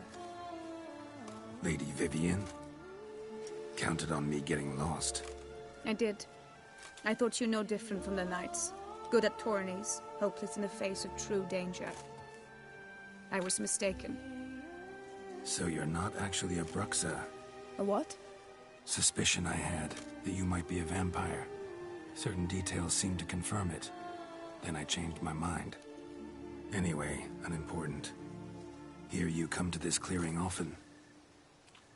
This is where it all began. And as I was not able to evade you, save myself from you, then I want it done here. In this very spot. With no witnesses. Want what done? Why, you are a witcher. You were hired to kill me, were you not? Then do so, now. And do it quickly, I beg you. I shan't resist. Witchers only hunt monsters. And even then, not all. You're no monster. Then what am I to your eyes?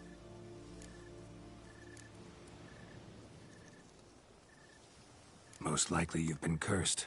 Don't know who by or why yet, but hope to find that out soon. If you've no contract on my life, why take an interest at all? Did Guillaume put you up to it? Is that why? He wanted to help you. Asked me to do him a favor. Frankly, if I can do something for you, I'll do it, willingly. Why should I trust you? 'Cause the Duchess trusts me? 'Cause I'm a freak, too? 'Cause cases like yours are my bread and butter. Take your pick. You shall not turn on me. Use what I say against me. You shall not tell anyone? You got nothing to fear. Came here to help you, and I won't peep a word to anyone unless I decide it's absolutely necessary. So be it. I shall tell you what my mama once told me. When she was with child, expecting me, she and my father spent much time together near the wood, here in this clearing. Mama loved to listen to the orioles sing. She would stroke her belly and say, "My daughter should be as beautiful as that bird. Such is my wish." But a creature dwelt in the wood who envied my parents their happiness. One day it appeared before them to say the whole wood belonged to it, and they had dared to delight in something that was not theirs. It demanded payment. And when my parents said that they had nothing, it claimed their unborn daughter as its own. parents ever describe the creature? They called it a nymph born of the deep woods, with no mother or father. But I was too young, too distraught by the curse's onset to ask after details. What happened after that? Nothing at first. I came into the world a perfectly normal child, and my parents forgot that day's events. But 15 summers into my life, the curse began to show. Initially only when the moon was full. But now it's advanced so that even in daytime I must use magic ointment to mask its symptoms, to look normal. Thus I thought someone had discovered my secret, then hired you to kill me. In fact, I was resigned to death in coming here. Perhaps death would be preferable to my complete and permanent transformation. For I fear that is what lies in store. Ointment you use includes a potent magic ingredient. You don't have the immunity mages have. Use heavy doses, or normal doses too long, and it could be dangerous to you. I sensed this. The very reason I knew I would have to give it up in the end, and bid my human form a final farewell. The curse, it could be reversible. Once ran into a baron transformed into a cormorant, ostensibly for good. Managed to cure him completely. And you truly think you could do something like this for me? Can't guarantee a thing. Tough case, yours. You were cursed before birth. That alone complicates things. Also, you claim the curse is increasing its hold. Symptoms are progressing. Could try transferring the curse onto someone else. What? Out of the question. I shall not allow it to ruin an innocent life. Is this the only method you know? Only one that's completely safe.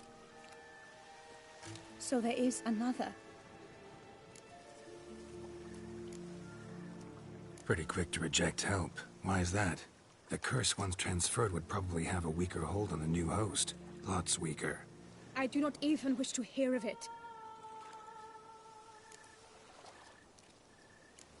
All right, there is another. Ancient ritual. We'd need an Oriole egg. Should release the curse's grip permanently. Gotta warn you, though. Could have serious consequences. Consequences? What kind? Curse was cast before you came into this world. Ritual involved transferring it to an as-yet unhatched chick. You'd be free. Thing is, you could be left with the average lifespan of an Oriole. 7 years. I understand. Alas, every rose has its thorn, and there are no happy endings. Yet, truth be told, I never thought I would get one. I came here prepared to die, yet you wish to give me 7 years of life. Real life, free life. This is no dilemma. I agree, wholeheartedly. I see why. I understand. Don't have to decide just yet. Think it through. I will. They must miss me at the tourney grounds by now. Shall we? Return. Let's.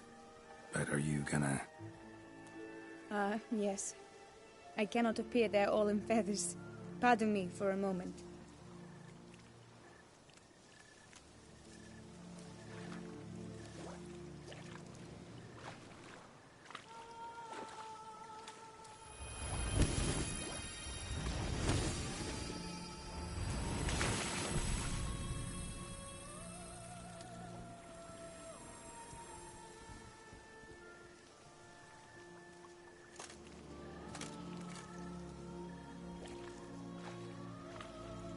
You can change at will?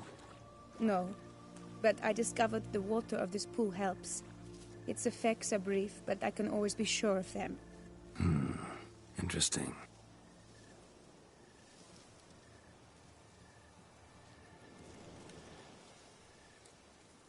Come.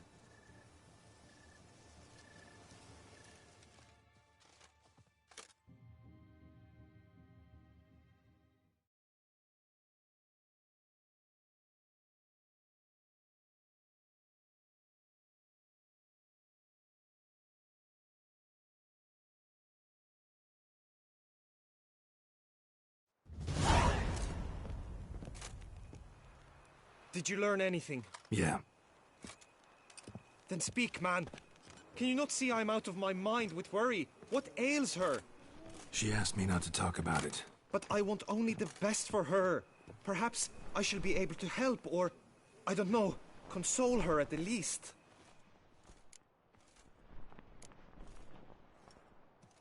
Vivian gave me the details of her situation, but she did so in confidence. Promised I wouldn't tell anyone.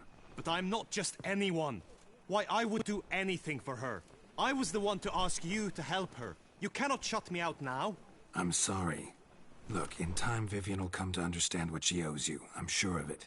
But until then, you gotta understand the whole world doesn't revolve around you. How dare you lecture me? This is not the aid I sought. And to think I gave up my spot in the tourney to you! I regret it now. Do you even intend to compete to the end? Or now that you've bound Vivian to your terms, you no longer see the need?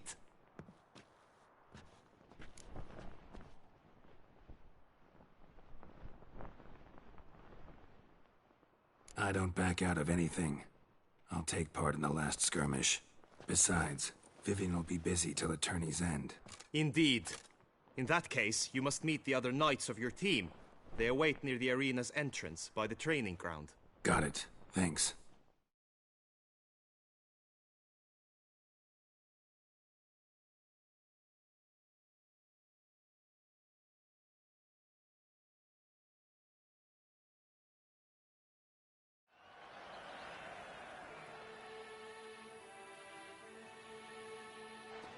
I know now the two teams' rosters. I shall be captain of ours. That means you shall do as I say for the duration of the fight. Is this clear? Palmer and Alonso will lead the opposing team. With this skirmish, we commemorate the Battle of Fox Hollow of 1218, when a hands of southern outlaws led by Halar the Brown attacked Tucson only to be driven off by brave knights, thus setting a precedent. Since that day, knights errant have guarded the duchy's borders. Palmerin drew the short straw, so his team shall play the barbarian Halar's men. Any questions? None. I doubt you will do us any good. You know nothing of knightly combat as a witcher. Try at least to stay out of our way. It is time, gentlemen. Take your weapons and proceed to the arena.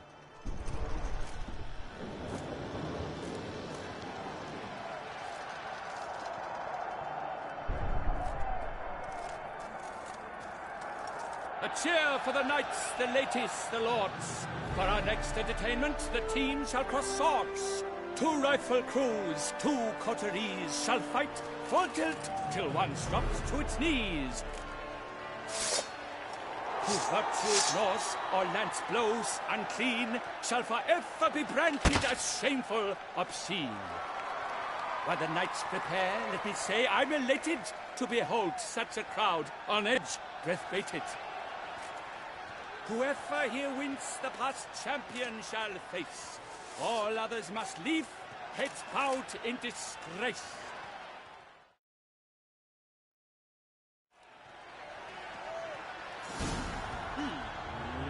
Let us begin! Kraut, Resurrecus! Blood, sweat, and tears shall soon follow in buckets.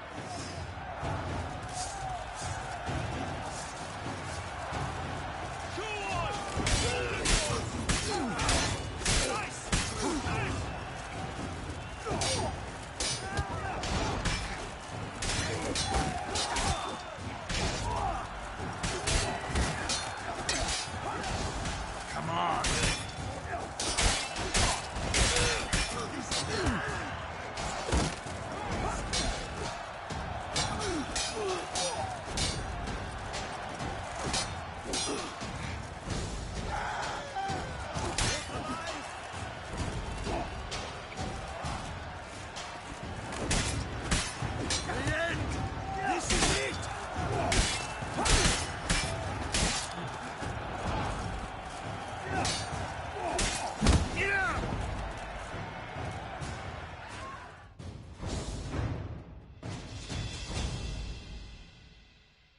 The world's never seen a fight quite so glorious. For showing such verve, each knight was victorious.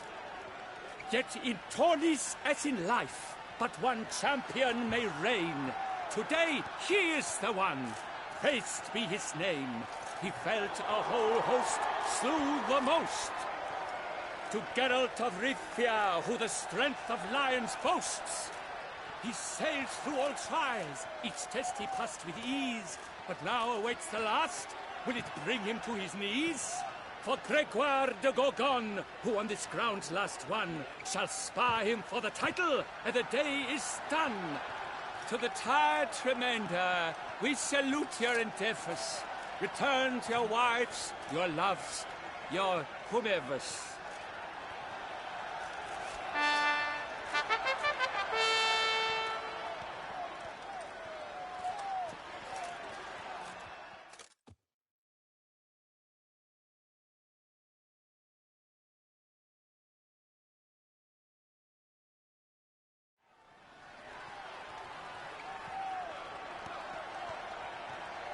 It is time.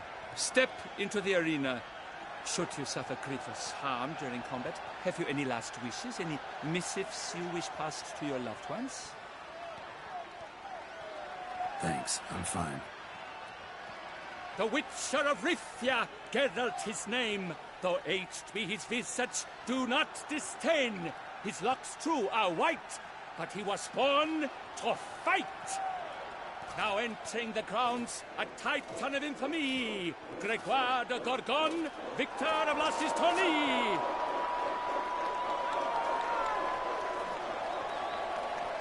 I wish both combatants good fortune and fame.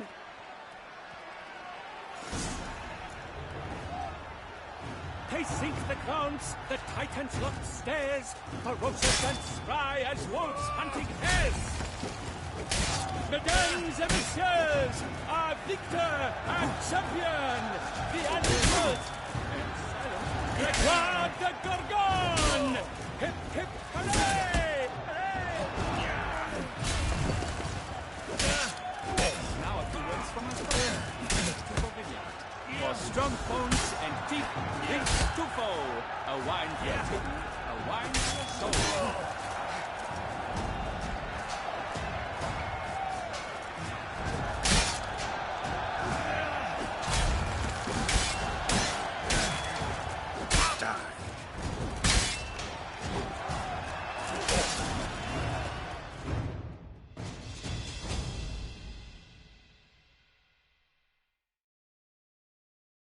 Geralt of Rivia, this year's champion, a sight to behold.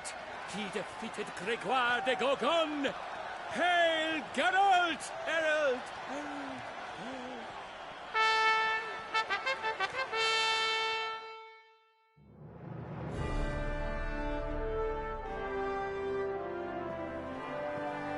As patron of this grand tourney, I've the honor to decorate our grand champion. His vow he made upon his love for his heart's captor, and it was doubtless this vow that carried him to this splendid victory. He showed great courage, great strength, great composure. He fought nobly with honor, and thus rightfully deserves the title of this year's Champion of the Arena! I need to talk to you. Not now. We shall meet later in my tent. I've duties to attend to, as do you. Folk will guard you.